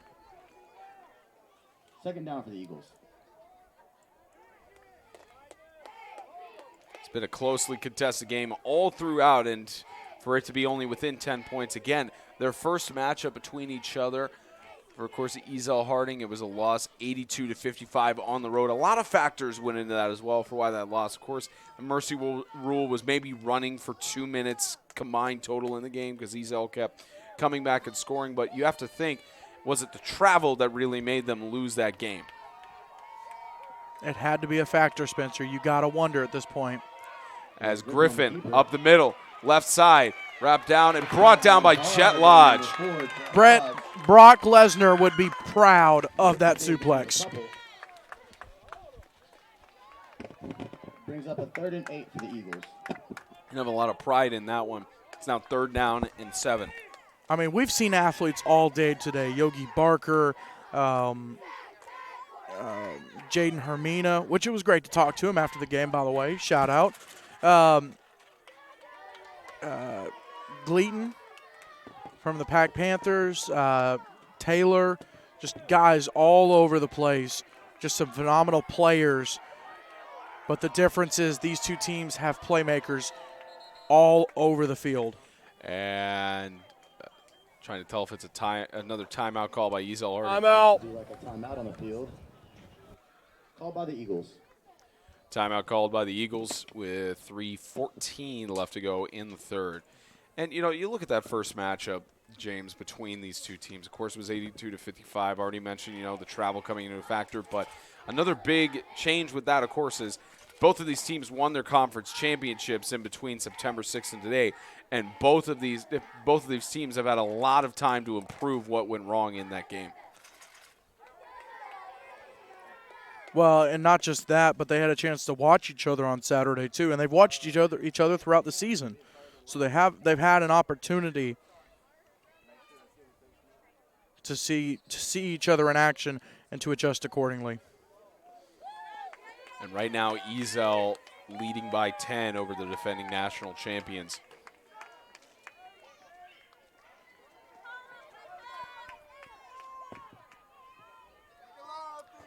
It's now a 3rd down and 7. It's absolutely been incredible.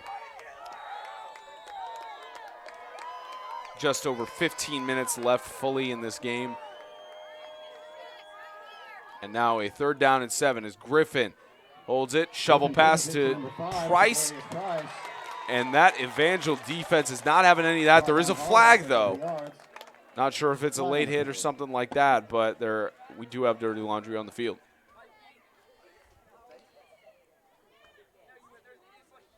There have been several penalties throughout the game, but it's mostly other than in the first quarter, it's been a clean contest between the two. And we'll get the call.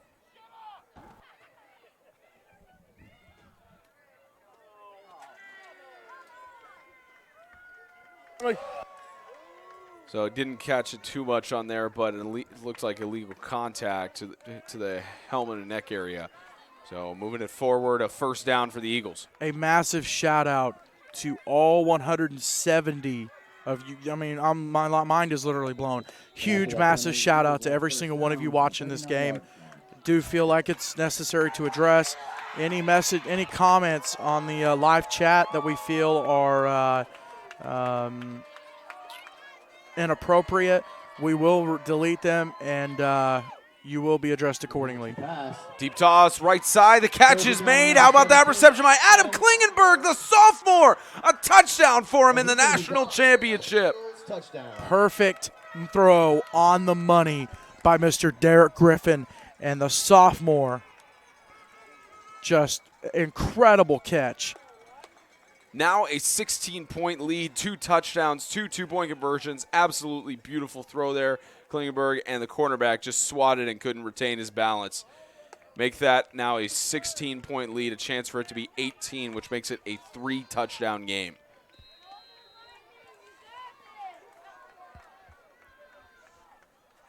Again, stopping two-point conversions, as mentioned it earlier, it's likely going to be what it comes down to. And Ezell-Harding has stopped several of Evangel's two-point conversion attempts throughout the game. Griffin hands it up the middle to Coleman and stuffed. Two-point conversion, no good. Well, a throw right on the money for Derek Griffin to Braxton Coleman, the junior, getting his first touchdown in the national championship.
And yet another onside kick attempt goes out of bounds. So they will, of course, get a penalty call on that, but another onside kick going out, and they'll place it sooner. Free kick out of bounds. Kicking team. That's a 5-yard penalty. First down. So they move it all the way up to, they'll place the ball at the 45-yard line in Eagles territory, so a lucky break for the Lightning. Of course, down by 16. No reason to panic yet. They've got plenty of time, but this is one of those drives where scoring is better sooner than later.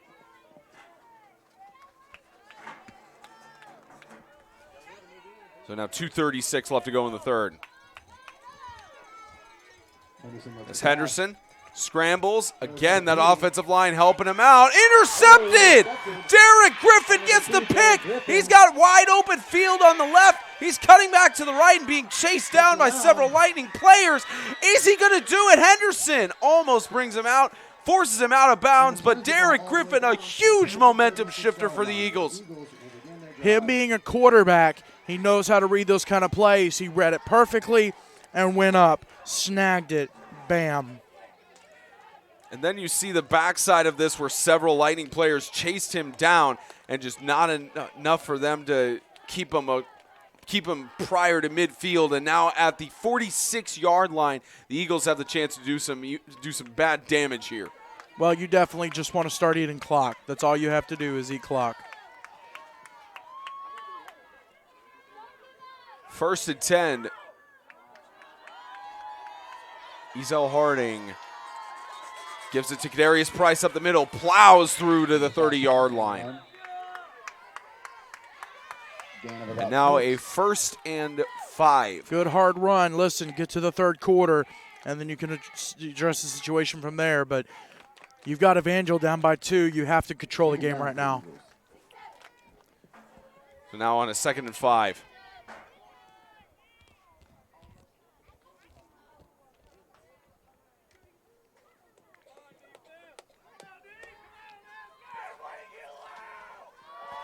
Again, more of the Lightning fans cheering on their team on a 2nd down and 5 defensive stand, and Kadarius Price, just a usual business venture as it moves to the 25-yard line. You can hear in the background the song "Taking Care of Business" being played, and rightfully so.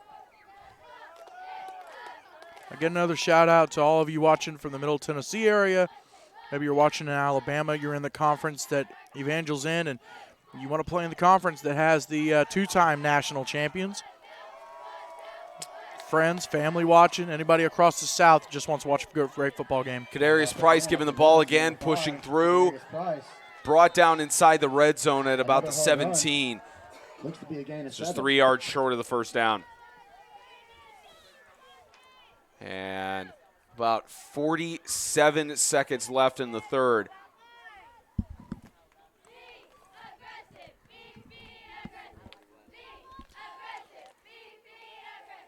And now on I believe this is a 3rd down. Says on the indicator. Second down. Now on a 2nd down and 4.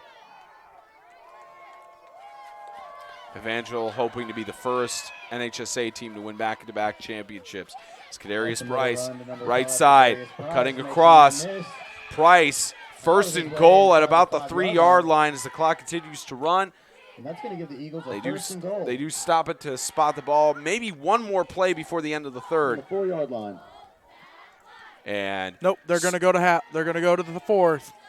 And I that think looks like that's going to do it. Up 70, End of 3 quarters, 54. 16-point lead for the Eagles, 70-54 in 12 minutes. That is the end of the third quarter. In 12 minutes, we may have a national champion crown. Who knows? 8-man extreme coming right back after this.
12 minutes left in the fourth, a 70-54 lead, and the Eagles knocking on the door of the end zone. They give it to Kadarius Price again, spins his way in, touchdown. And that's going to be good for another Eagles touchdown. Young man helicopter. The young man pulled a John Elway. He helicoptered to the end zone on that one. I think I heard some blades fired up. And just another 6 points on the board. It's a 22-point lead. As you see the replay here, just up the middle, Griffin spun through. And chance to lead by 24, which would be about 4 touchdowns.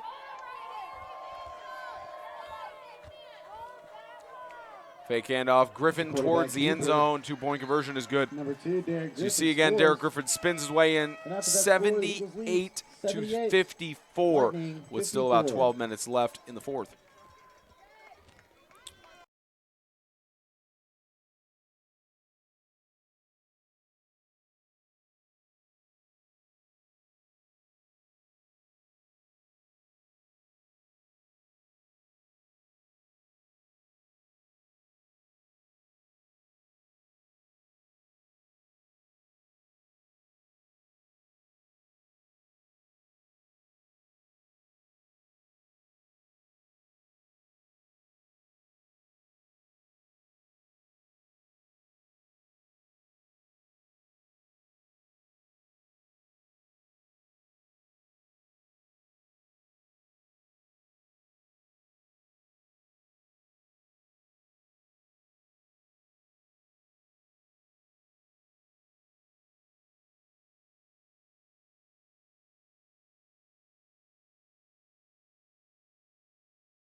Onside kick attempt again by Ezell-Harding, and goes out of bounds.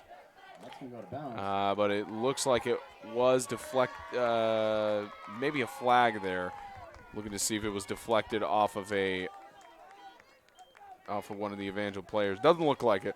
So goes out of bounds at the 42-yard line. And the Lightning are going to start the drive off at their own 42-yard line. This is one of those cases where Evangel does have to get a score. I think, James, we did our live show last night from the chapel at their resort, and you ended up picking Evangel to win the game. I think there was a hidden message in there that you had about the team you pick against the team you pick for is gonna lose. Henderson to pass. But who knows? It's all up to there. Here's deep toss by Henderson across to the right side. The catch is made. How about Will Farrell to stay on his feet and get him to a 1st and goal? There is a flag too. Beautiful catch. At least it looks like it. Looks like maybe a pass interference, but what an incredible move by Henderson and Farrell.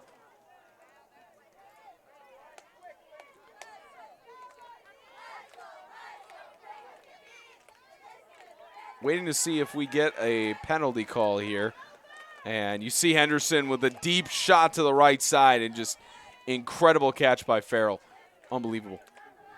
And no flag on the play, just looked like there was, but here's a 1st and goal. Left side, the catch is made by Ura Gothard, and touchdown for Evangel. Quick answer. Quick answer, and that's what they needed. You may have heard it on our system picking up the fan audio. Someone said, it ain't over till it's over, and that's just proof of it right there. Well, and there's still 11 minutes and 19 seconds left. I mean, if you thought this ball game was over, you should probably watch more football. Right, for a long night. And this likely surpasses. But a fun night, though. Oh, yes. This is definitely going to surpass the score record for any of our broadcasts. And 2-point conversion attempt coming up for the Lightning. And goes over to Will Farrell trying to get an option. Will Farrell weaves through. Is he short? Is he short? No. 2-point conversion is good on the edge. 78-62. A 16-point lead. We have the replay of the pass that set it up. And then Ura Gothard just into the end zone on the left.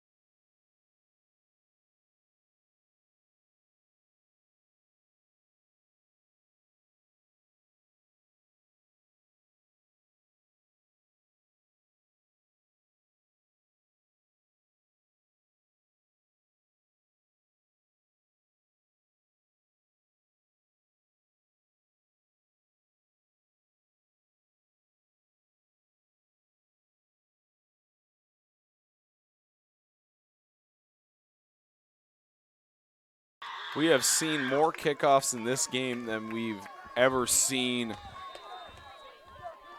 We've ever really seen in the past, close enough to that Heat Bowling Green game.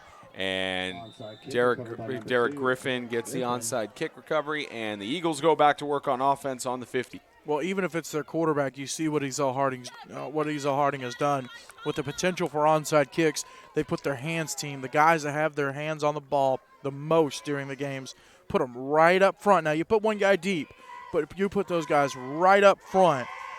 And the Eagles are going to start their drive on their own 49-yard line. And starting the drive on their own 49-yard line, almost at midfield. And Eagles trying to pop another score in here. But, of course, with Evangel down by 16, their defense has to make a stand here. Motion for Griffin. Hands it off to Price. Price brought down from behind. How about Jamed Quillman making a big play in the backfield? When you need him to step up, this young man has stepped up all night. And Evangel Christian will not go away. Second and 11. And again, Quillman on the year coming into tonight, he had 5 sacks, 62 total tackles, and had a decent amount of stats on tackle for losses. Make that a loss of a yard. As a commenter said, yes, folks, you're watching football, not basketball, by the way. Looks like it's that kind of basketball score. The intensity it's in a high school basketball score. And Griffin watching that play clock. Griffin fakes the handoff, trying to get in the backfield. How about that? Kanan Mann brings him down for a sack. They finally read the play. You're going to see an RPO, and when Griffin keeps it, he's trying to make that defensive end bite. Man did not bite. And, oh, man, did he bring him down and read that play right. Make that a 3rd and 17. Evangel knows exactly what they have to do to get the job done here.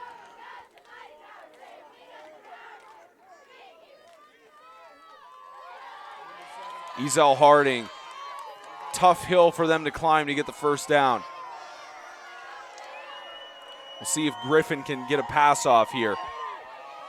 Right side, shovel pass to Kadarius Price. Doesn't get back to the original line of game, but does get to the 49-yard line. Actually did get back to the original first down marker, and now a 4th and 10, maybe a 4th and 9. And now the question is for Coach McGee, what do you do in this situation? Well, you have to eat clock, no matter. Speaking of eating, I was eating an M&M, but you have to eat clock. And you're going to see Derek Griffin. They're going to watch. There's a play clock under the scoreboard. They're going to look at it as long as they can. Right here, you're going to let it wind down to a second and call a timeout. They know exactly what to do.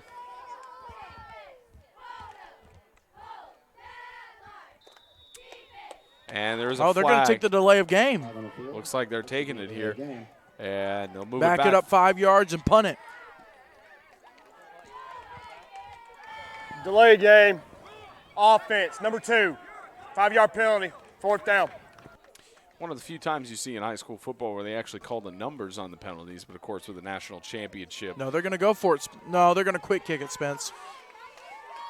Griffin has quick kicked it all year. He's going to quick kick it right here. And Evangel has no one back deep. No one back to receive, quick kick.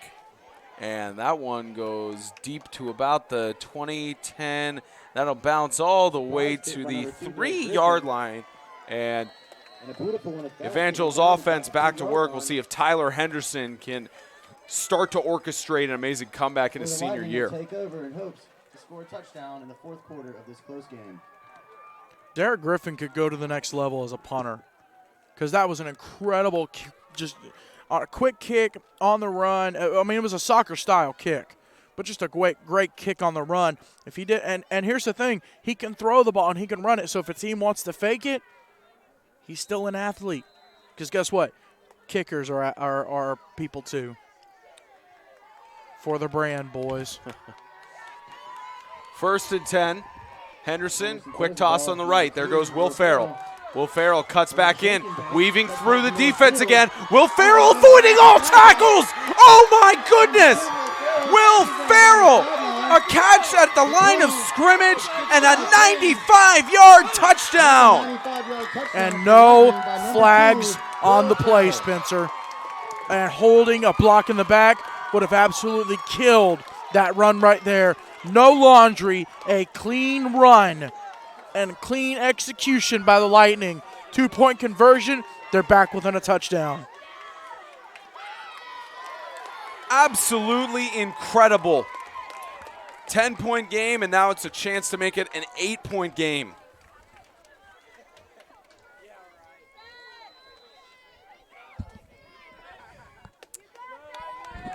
What better way to spend your Monday evening than watching this? Who needs NFL Monday Night Football? Well, everyone does except for this one night. Run up the middle. Henderson pushes into the end zone. 78-70. Absolutely incredible 95-yard touchdown by Will Ferrell.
Eight and a half left to go in this national championship for 2019. Onside kick attempt, and it was out, but waiting for the ruling. It's recovered by Anderson. Dodged a bullet there. Now inside of the Lightning territory, the Eagles get back to work trying to make it a two-possession game. Derek Griffin and company are they're going to watch that play clock so close. So close. And they're going to eat more time than Pac-Man eats whatever he eats in his game. Pellets, thank you. Well, how about Will Ferrell on that run? Like the commenter said, he pulled a Ricky Bobby, and he was going fast. Feels like Talladega nights here in Florida. Left side rush by Derek Griffin. And quarterback keep, weaving through the defense. Griffin gets the first down at the 35. Great run for a gain of 15. First down, Eagles. And move it deeper into Lightning territory. That rushing game for the Eagles is almost impossible to stop. Well, Derek Griffin, if Ezell-Harding wins, Derek Griffin has to be the clean-cut MVP. He has no sponsor, but he has to be the front runner for MVP with the performance that he's put on tonight. Still a decent amount of time to play, but Derek Griffin, likely candidate for MVP for Ezell-Harding. As Griffin himself, right side, almost gets wrapped up. He can't be wrapped up. Finally brought down by Ura Gothard. And only a gain of 3 yards for 2nd and 7. Spencer, this is supposed to be Florida. It's cold. Guess what's hot? The play on this field. It is red hot. It's a cool 57 degrees and clear skies here in Panama City Beach. And 148 points scored. It's confirmed it is the record. The record for us was 84-64. That's 148 points. We're tied at it right now. Probably going to be broken. More than likely. 7 minutes left. 2nd down. Griffin keeps it. Brought down. How about that big play by Will Parker? He's been fantastic with 61 tackles and 12 sacks coming into the game. make that sack number 13. And minus guys like Nate Arvizu, whose name we called last year during the national championship game against Christian Community, Ezell-Harding has so many guys that we said their names last year, and now they are showing up big. Samuel Harrison is one that we called, and he graduated, but he's got to be watching this team and be full of pride. Even if they don't win this, he's got to be one of the. You put up a dog fight. He's got to be almost one of the 181 viewers we have right now. And on a 3rd and 7, Kadarius Price to the left. He's got an opening, but that defense is having a stop. They're wanting to get another national championship. 4th down and 6. Ezell-Harding's okay with that, though. They're eating clock. That's the important They're thing. chewing time off the board. Chewing time. At the same time, the Eagles know exactly what Tyler Henderson is capable of. Well, and here's the thing for Evangel. One play and it's tied. Same thing for Ezell-Harding. One play and they could take a two-score lead. 4th down and 6. One of the more crucial plays to see. Motion for Price. Makes it Griffin up the middle. Stopped and a turnover on downs. And the whole bench and fans are fired up for Evangel. Now, here's the thing. You can make that stop all day long. You got to take this ball 71 yards to tie this ball and get the 2-point conversion to tie this ball game up. That tackle and that stop and that turnover on downs, that didn't mean you just won a national championship. They've got some work to do. But it is big. I'm not saying it's not big. Right. 1st down and 10. Starts on the 29-yard line. What's Henderson going to do? Henderson with the keeper. He's going to give the option. Give it out to Will Farrell, left side, staying on his feet. Got tripped up, and a big play by Griffin to make sure that he didn't go all the way. A beautiful 15-yard gain. 1st down, Lightning. And another 1st down for Evangel. Moments like this are why we cover this sport. 8 like this. equals 11. You could not tell me you noticed. There's 8. How about Noah Shears weaving through? 4 yards. You could not tell me that right now at this moment you notice there's 16 players on this football field. No way on God's green earth. And on a 2nd and 6, it was a good rush by Noah Shears to cut back out. And almost across midfield. It's crunch time for Tyler Henderson. And again, he didn't have to really show up in that national championship last year.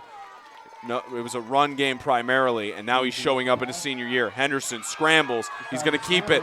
Left side, he's got a blocker. Heading to the edge, down to about the 34, 35-yard line, and a good defensive play to prevent the touchdown. But Tyler Henderson just giving his team a chance to tie it up. Senior Reed Stymley, great stop right there. They had to have that to prevent Henderson taking it to the house. Now under 4.5 minutes to go with the clock stopped because of getting out of bounds. Jacob Jeffers again firing up the Evangel side of the bleachers. They're very lively. Ezell-Harding has to make some noise right now. Henderson, quick toss. The catch is made by Jet Lodge. Pushing through, staying on his feet. Almost did a little bit of the splits there. And to the 30-yard line for a gain of 4. Such a beautiful name. Gain of 4 on the play. Jet Lodge. How about a shout-out to all 193. It literally just jumped from Let's 180 break to 200. Let's break 200. Let's get it Bring up there. people in. Y'all, hey, listen. Y'all get people watching. Let's break 200 right now. And while we have all 193 of you, make sure you subscribe to us on YouTube, turn on the notification bell, and follow us on Facebook, Twitter, and Instagram. Henderson, double reversal. It's over to the right side to Jet Lodge. He's got several blockers. What's he going to do here? He's got more people to block him. Jet Lodge pushing through inside the 10, just forced out of bounds at about the 6. 197. Y'all getting there. Setting up the Lightning with a 1st. Now y'all all go follow us on social media. Do it. No questions. Do it. And now a 1st down and goal for Evangel with being on the 6-yard line. Evangel marching down the field. They know clearly what's at stake. This would be a question for Hank St. Dennis if he was in the booth, but I wonder if an NHSA championship has gone to overtime. No, I can tell you that. No, it's come close. As Henderson goes to the left, pushing through, the pile stops him and called for forward progress at the 1 yard line. Stopped right at the 1 yard In line. 2015, you had South Haven Christian School who was unbeaten up to that point, and we have an Eagle on the field, down on the field. And about 3:15 as the clock stops, we have an Ezell-Harding player down. Tough to see his jersey from here, but we will step aside for an injury timeout.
Y'all did it. 2:06. Y'all are insane. Hey, keep it going.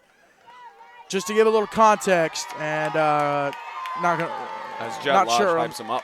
not sure on the number of the Ezell-Harding player. Looks like it's Andrew Number 9. Webster. In 2015, Life Academy from Bakersville, California, and South Haven Christian School, who was unbeaten at the time, from Springfield, Tennessee. They played. South Haven got stopped last second on the game-tying two-point conversion. Noah Shears, touchdown! And that's going to be a Lightning touchdown. A two-point conversion away from tying this national championship game.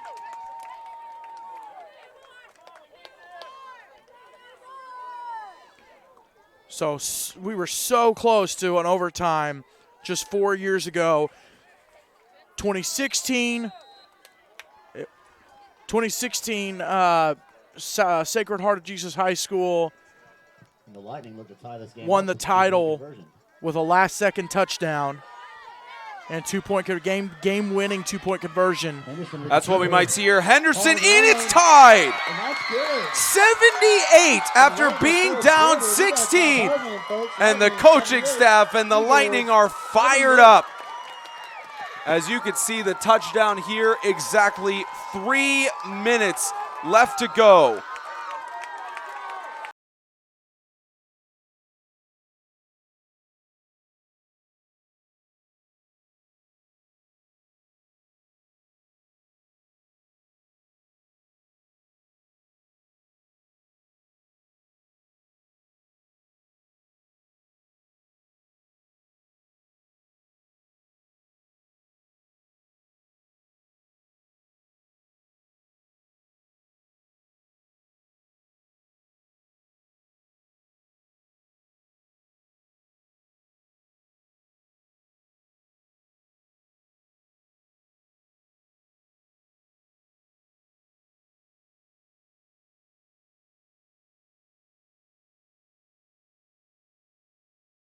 3 minutes exactly left to go in this national championships regulation. And again, no NHSA championship has gone to overtime.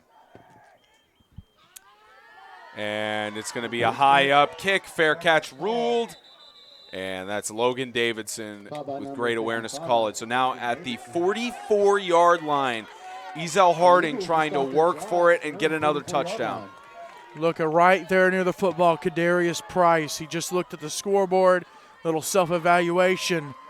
Derek Griffin, the senior, Kadarius Price, the junior. If they want to take this trophy home to Tennessee, they know what they have to do. And this Evangel Christian group, they know what they need to do. Their fans are hyping them up. A lot of Evangel fans here in the stands cheering their team on. That could be the difference. So they'll start from the 45. Handoff. Kadarius Price loses the football. Evangel, do they get to it? It's close. It is close. Ezell got to it. Price pounced on that football. Spencer, look at the replay. Let's see if they got it. Almost a costly mistake for the Eagles. We got it up for you, and it looked like it could almost be picked up by the Lightning. But Ezell-Harding came up with the football. That could have been deadly right there. There it is, popped out, great defensive work. It was loose. The Lightning could have gotten to it. 211. Y'all keep it going. Again, great job by the officials in this national championship. Here we go. Left side, Griffin gets free! Derek Griffin to the house! Touchdown! Touchdown, Eagles. This crowd erupted when Tyler Henderson scored. This crowd went from a roar to dead silent when Derek Griffin busted through. They knew 216, keep it going. They knew that was tough. That was a tough one right there. You hated to give that one up. But still 2 minutes and 20 seconds left. Plenty of time. If this game has proven anything, it's that you don't even need 2 minutes and 20 seconds to score. 2:20 in the game, and this two-point conversion absolutely critical. Left side, Griffin cutting in, and he's stuffed. No good. A 6-point lead. And Evangel, if they get a score, they have a chance to defend their title and go back-to-back. Here's the touchdown again by Griffin. 84-78.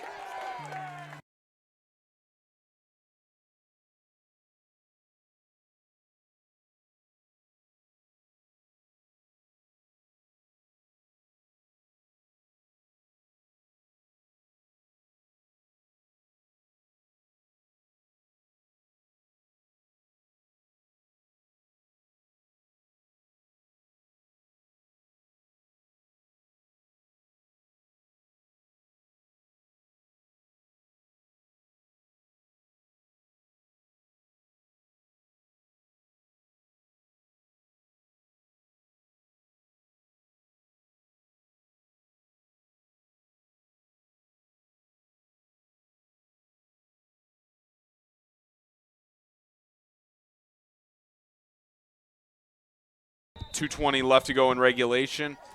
It's a 6-point game. That 2-point conversion could be caught. That 2-point conversion missed attempt could be costly. We'll see what the Eagles do here.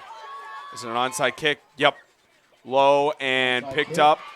Stuffed is Jet Lodge, and Jet Lodge cutting back to the left side. Can he get free? Jet Lodge! He's got blockers. How about some more? Jet Lodge weaving through, finally forced out of bounds inside the red zone.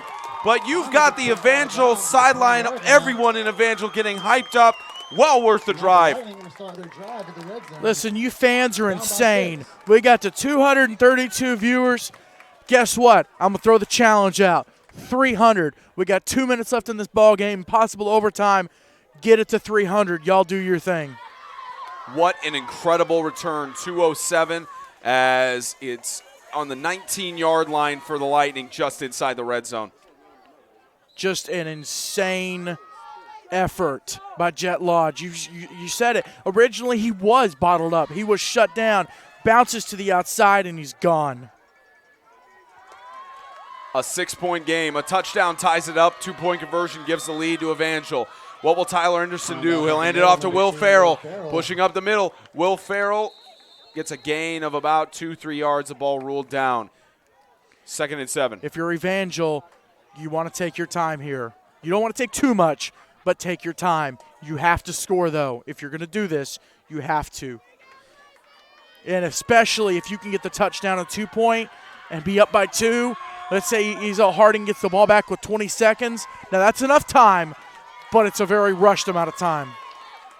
Henderson fakes the handoff, right side, pass wide open is Will Farrell to the end zone, touchdown! And that's a touchdown, number 2, Will Farrell, to tie up this ball game late in the 4th quarter with 1.5 minutes left. The fairy tale just continues to be written. Cinderella is alive tonight. I'm not sure when teams started playing 8-man football, but this is the biggest 2-point conversion in the history of 8-man football right here. 1:26 on the clock. Enough time for Derek Griffin to try and march it down the field, but this is crucial. Henderson, he's stuffed. Wow. It's tied. Wow. That defense answered. That defense is fired up, and they answered. They said, no, McGee sir. hyped up. McGee is stoked. Little chest bump with Derek Griffin. They know how huge that was. Spencer, $1:26 to go. Don't even think about leaving this football game right now. Don't even think about it.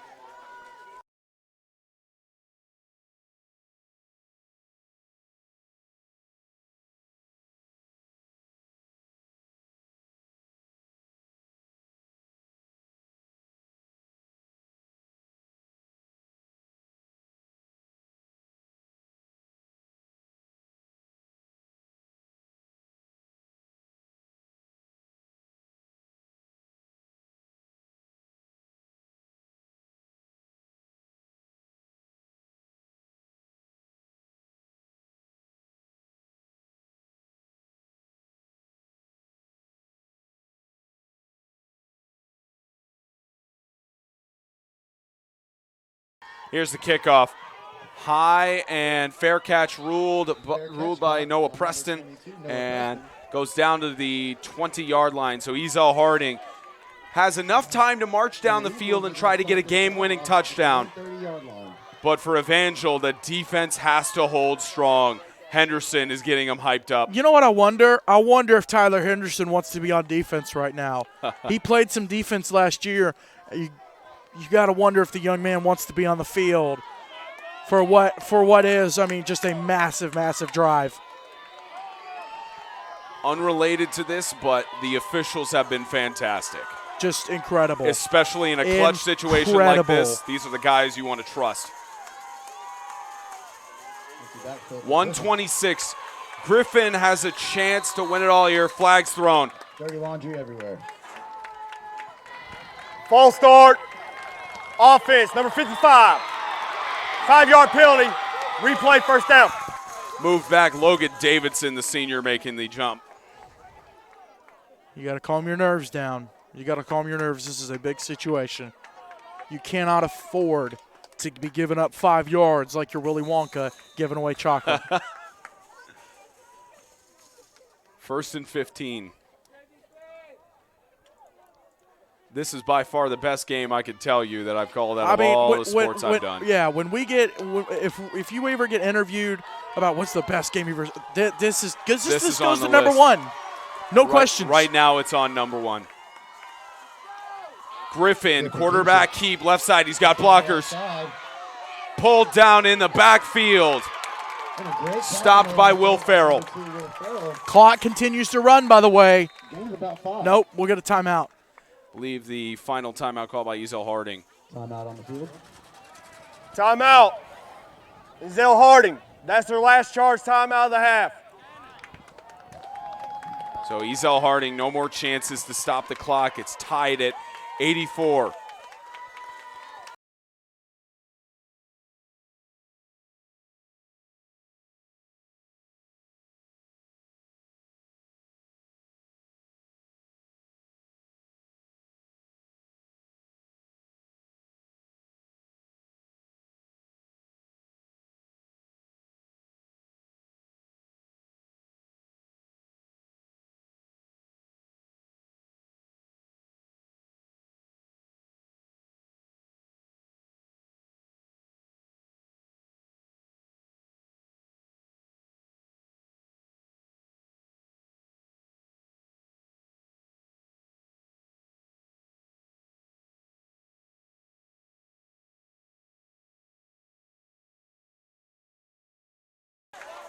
Lightning is the chant here in the stands on our side of the press box. The Ezell-Harding fans all on their feet. A minute 13 left in the national championship.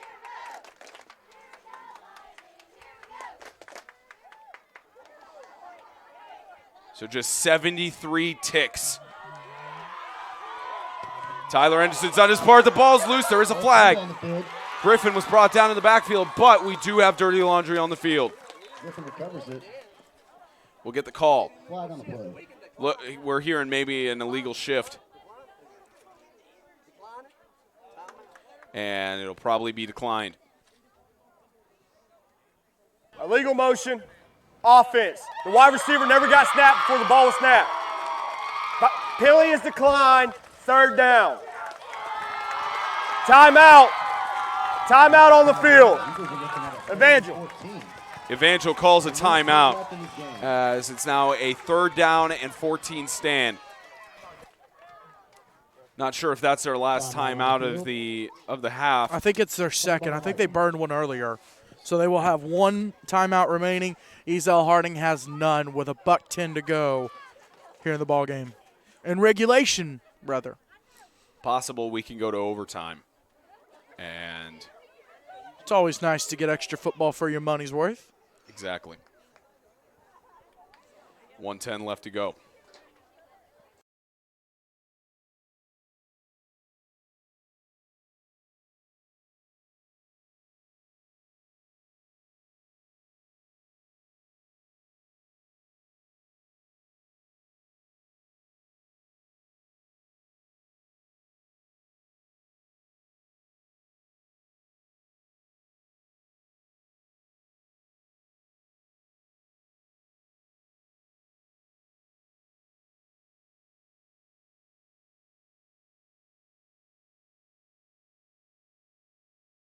Outside. 110. 70 ticks. Reversal back. Here goes Kadarius Price. Brought down. That's a big play by Will Farrell, stopping him on 3rd down. So now a 4th down and 7. And a tough situation to be worked with. Well, if you're Ezell-Harding right now, you punt this football. You put this football as far back as you can. You do not give Tyler Henderson of this offense the ball inside your own territory, inside the 40 potentially. You cannot do that. Derek Griffin is going to quick kick right here. Everyone knows what's coming. I think Evangel might rush this. Evangel might try to blitz this. And they're going to go for it. Griffin, deep toss to the left side to Price. Incomplete. Intended for Jet Lodge.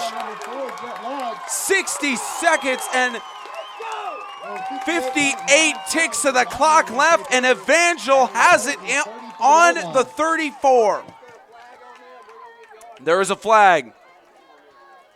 We'll have to get the call. There is a flag over there. Not sure if it's a sideline violation or... And again, the officials conferring to make sure everything is pieced together. 58 ticks of the clock left. Tied at 84. We'll get the call. We're going 15 that way. Yeah. After the play, dead ball. Unsportsmanlike conduct, number 60 on the white team. 15-yard penalty, 1st down.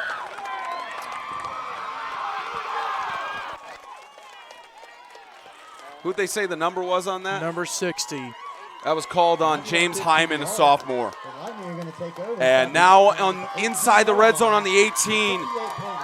Even if they score here, there's still time.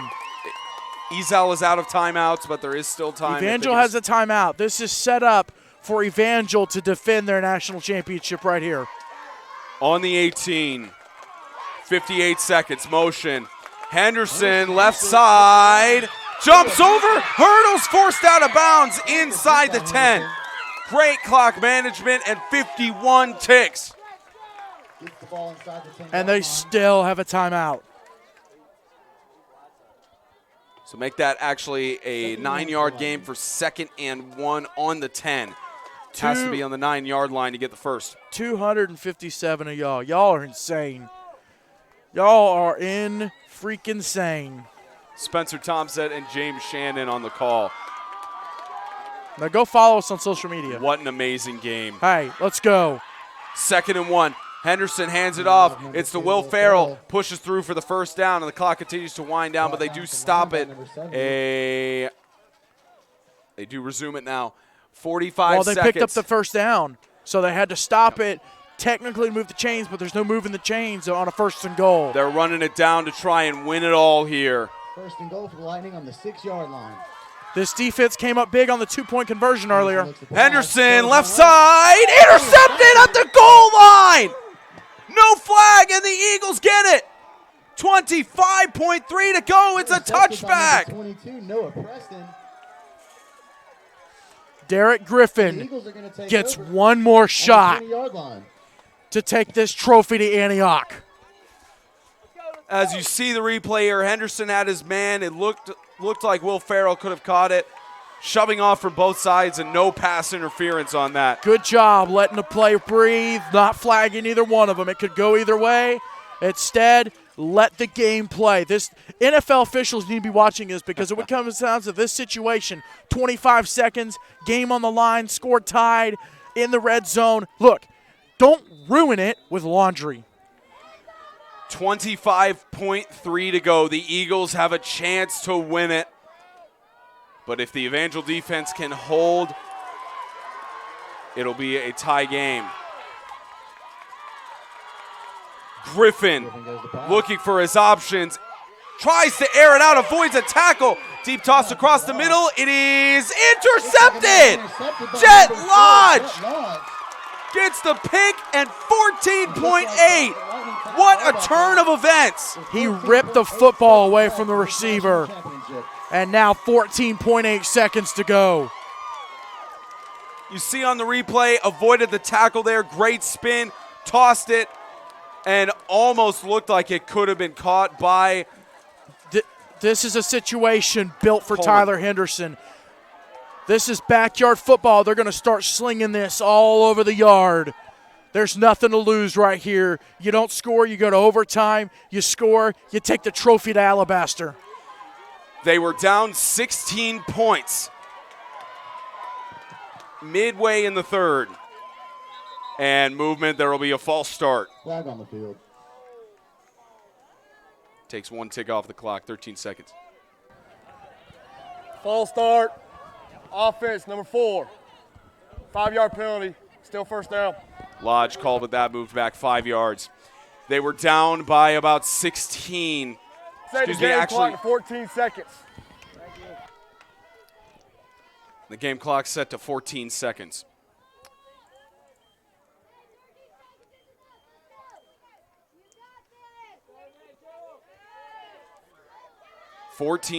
Ticks of the clock left. And again, down by, I believe, 22 points midway in the 3rd. And it comes down to this. Slow. Scrambles, trying to wind down the clock. 8 seconds. Henderson trips on his feet, slips, tosses to the end zone. 4 seconds. Batted down by Ezell-Harding. 2 seconds. And one more shot as there are flags. They're going to run that play again. They're going to do that again. And I think this flag is on Evangel. Let's get the call.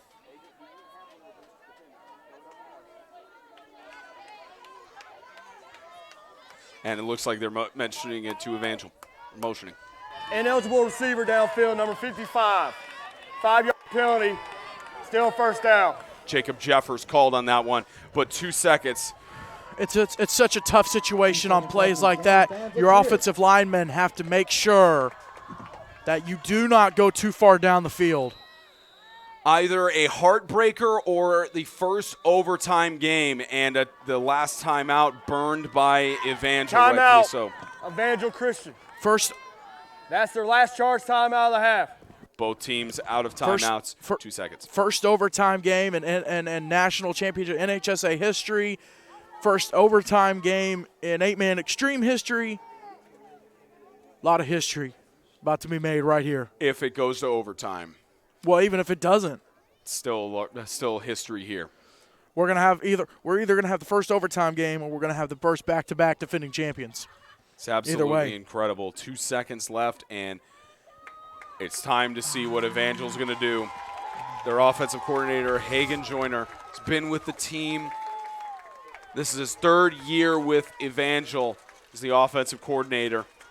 Tim Smith's been with the program for several years as a head coach, 21-0 going into tonight's contest. Does he go 22-0? Ezell-Harding is smart. They've got 4 guys back deep. They're not blitzing anybody. Clock expires. Henderson gets a deep toss to the end zone. Is this it? Batted down. We're going to overtime. First time ever. And we're heading to overtime. And we're going to keep it on the field. Hopefully the referee will explain the overtime rules. We will be back in just a few moments.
Okay?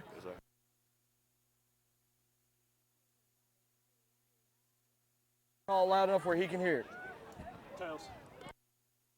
Heads. You want to defer? Defense. Yes, sir. And what?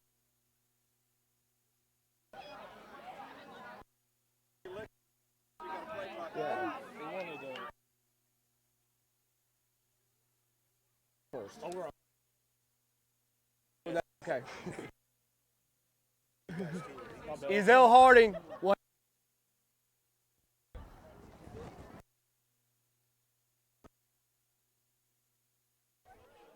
All right, we are back. James, as they just heard on the PA mic, go ahead and explain what we're working with. Okay, so what you just witnessed was a coin toss. Both of these teams are going to get 4 shots from the 10-yard line, one at a time. The coin toss was to decide who gets the first shot. Ezell-Harding and Derek Griffin won the toss. No, they lost the toss. Tyler Henderson and Evangel won the toss, chose to defer, so Ezell-Harding will get the first crack at scoring. If they get stopped, if they do not score within 4 tries, the ball will go to the other side of the field, and Evangel will take a shot at scoring. And we will go back and forth until someone does not score in 4 tries, and the other team has the lead. That's how high school overtime works. So basically, to summarize, if Ezell-Harding scores, and if Ezell-Harding scores at 4 tries, if Evangel doesn't score on those next 4 tries, the game is over. Griffin, left side, touchdown. And on the first play of overtime, but I believe I almost felt like we heard whistles. Nope, touchdown. It's touchdown. Ezell-Harding answered, and they answered fast.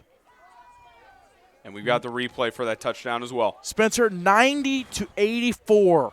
Griffin doesn't waste any time. There's NBA basketball games that don't make it to this score. Actually, they all make it higher in the NBA. I guarantee you there's a NBA basketball game that did not make it 90-84. Now, probably again, let me say something else. If the team scores like you're seeing now, they get a shot at the 2-point conversion. Yep. This isn't college where you can only do 6. Another crucial moment. Griffin up the middle. Price, he stopped. Only 6 for the Eagles. And now Evangel has a chance to win a national championship with a touchdown and 2-point conversion. And that is why in overtime, if you win the coin toss, you defer because you want to know what you've got to get. And they will not switch sides of the field. They will stay at one end of the field for both teams. So now the Evangel offense will try to score in 4 plays and get a 2-point conversion. A touchdown and a 2-point conversion wins it for Evangel. But just a touchdown and missing the 2-point attempt will extend the game. At the coin toss, you saw Derek Griffin and Tyler Henderson hug, embrace each other. These seniors, this is a tough game, and they both know it.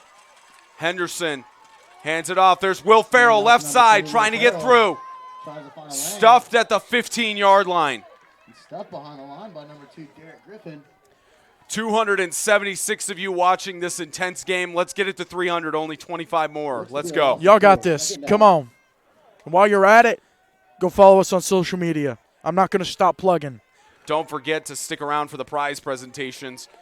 We'll be on the field with the victorious team. Whichever one gets this trophy, it's well-deserved by far. Very well-deserved. Second down or second attempt from the 15. Henderson looking for his options. Tosses right to Will Farrell in the end zone. Touchdown! 1 2-point conversion and a national trophy goes back to Alabaster, Alabama. And with this 2-point conversion coming up, And Farrell is getting up limping. He's hurt. Well worth it for Farrell, of course, hoping it's nothing serious. But as a junior, He's staying in the ball game, Spencer. he's staying in. This senior will have nothing of coming off the field. Will Farrell's a junior. He's a junior. Hey, listen, he's playing like a senior. He Here we will go. have none of this coming off the field. Timeout. Timeout on the field. Harding. That's their first and only charge timeout for this overtime period. So there's only one timeout in the overtime period. Ezell-Harding talking it over. Chance to force a tie. Chance to force it to extend the overtime period. And we'll see how it goes. Just tied at 90. Spencer, you know what other record has been broken on this broadcast? What's that? We still live? Yes. You know what other record's been broken on this broadcast? This is the longest broadcast we've ever had. Kickoff at 4:30. It is now 7:45. We have been on the 3 hours air. and 15 minutes. We have been on the air for 3.5 hours, including our pregame. Longest time we've done this, and at 280, this will be the Much worth it. best record. So much worth it. Can the Lightning be the first team to win back-to-back state titles, or do we force another overtime? Henderson, toss. He's in! The Lightning win the championship! Unbelievable! in this game, Lightning winning 92. Absolutely unbelievable! What a great jump pass, great play by Tyler Henderson. And a heartbreaking loss for Ezell-Harding. Nothing to be ashamed of, though. And you see them running onto the field, the excitement. We're heading down to the field for the prize presentations. Don't go away. The Lightning are the first to win back-to-back national championships.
Evangel, how do you like that finish? Well, what an amazing first overtime for the NHSA Championship. We've got several trophies and hardware to pass.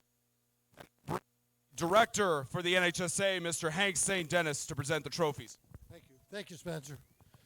I don't know what to say. It's just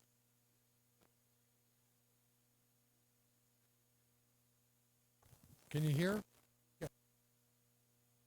Without so proud of you guys on both teams. Like I said, when we were originally here, losing, and it just shows how far both of you have come in terms of both of you have come so far to have a game like this and to end it extra point. It's just view. Neither one of you should be ashamed or bow your head because you've done great.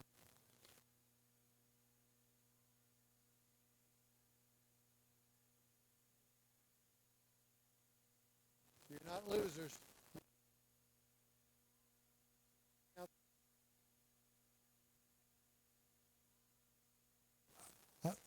Okay, so what I've got is I've got a trophy for Ezell-Harding team, the second place 8-man national champion.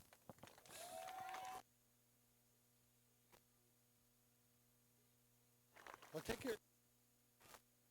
You got a camera here. Can you have circle around? Can you?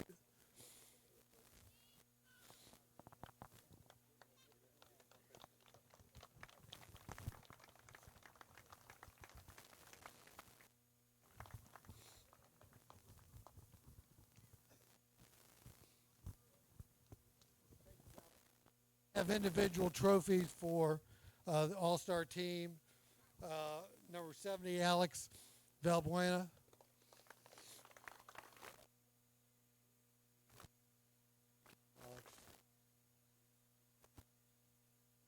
Number 45, Reed Stemley.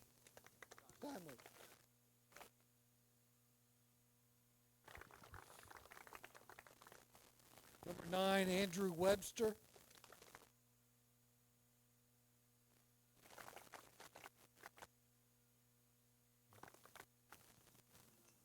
Number 8, Jamari Liddell.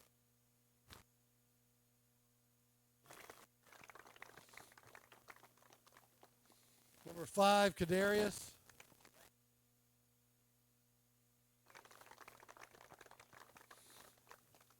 Number 2, Derek Griffin.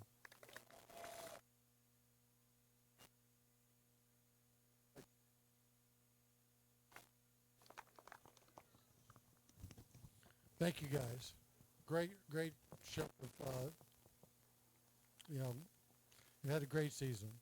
Congratulations.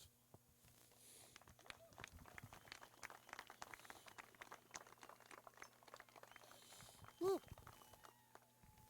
Now for the Evangel Christian. I'm going to go ahead and do the All-Stars and then we'll do the trophy. First off, we have 61 Tanners Park.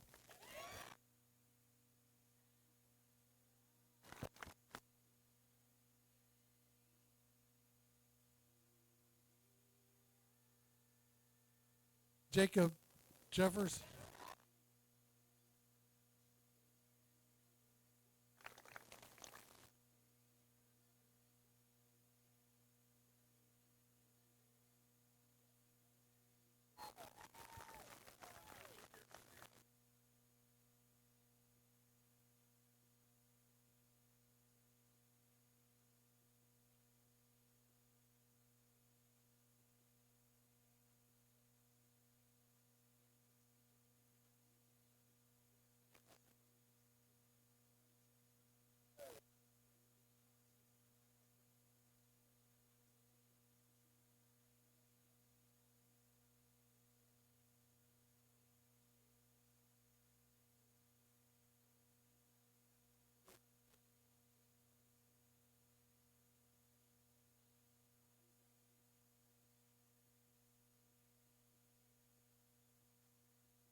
he, number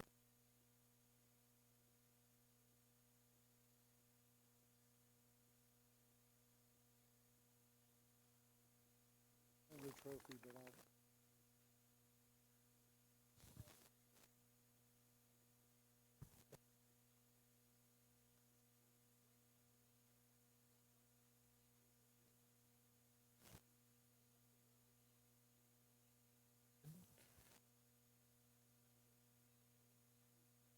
for Jet Lodge.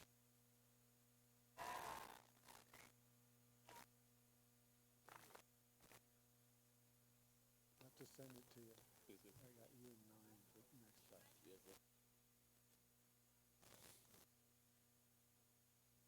Coach, come on up here.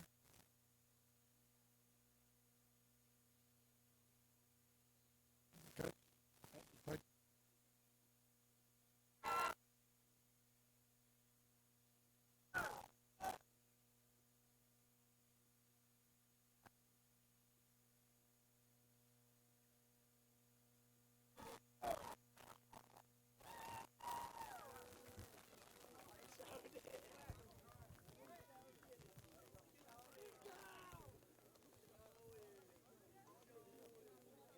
Where's Tyler Henderson?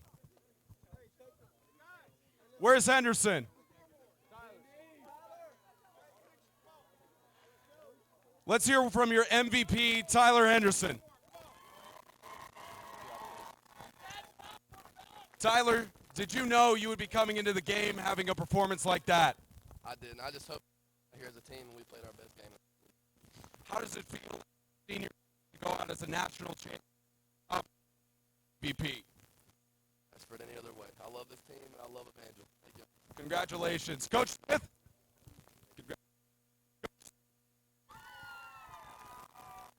A year ago, you guys won your first NHSA championship against the Colts up on the mountain. Now, a lot warmer than last year, and now 22-0 in 8-man football. What could you say about this team that's been more special than the last two teams? Together, they show up every day to practice. Go ahead.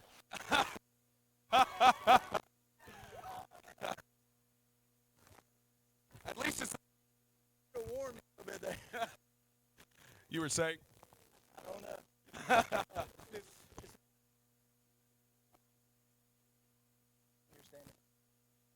All the adversities and to finish in this fashion, how good does it feel to get an overtime victory in the national championship? I've never ball game, so it feels good. Congratulations, champions, the Evangel Christian School Lightning.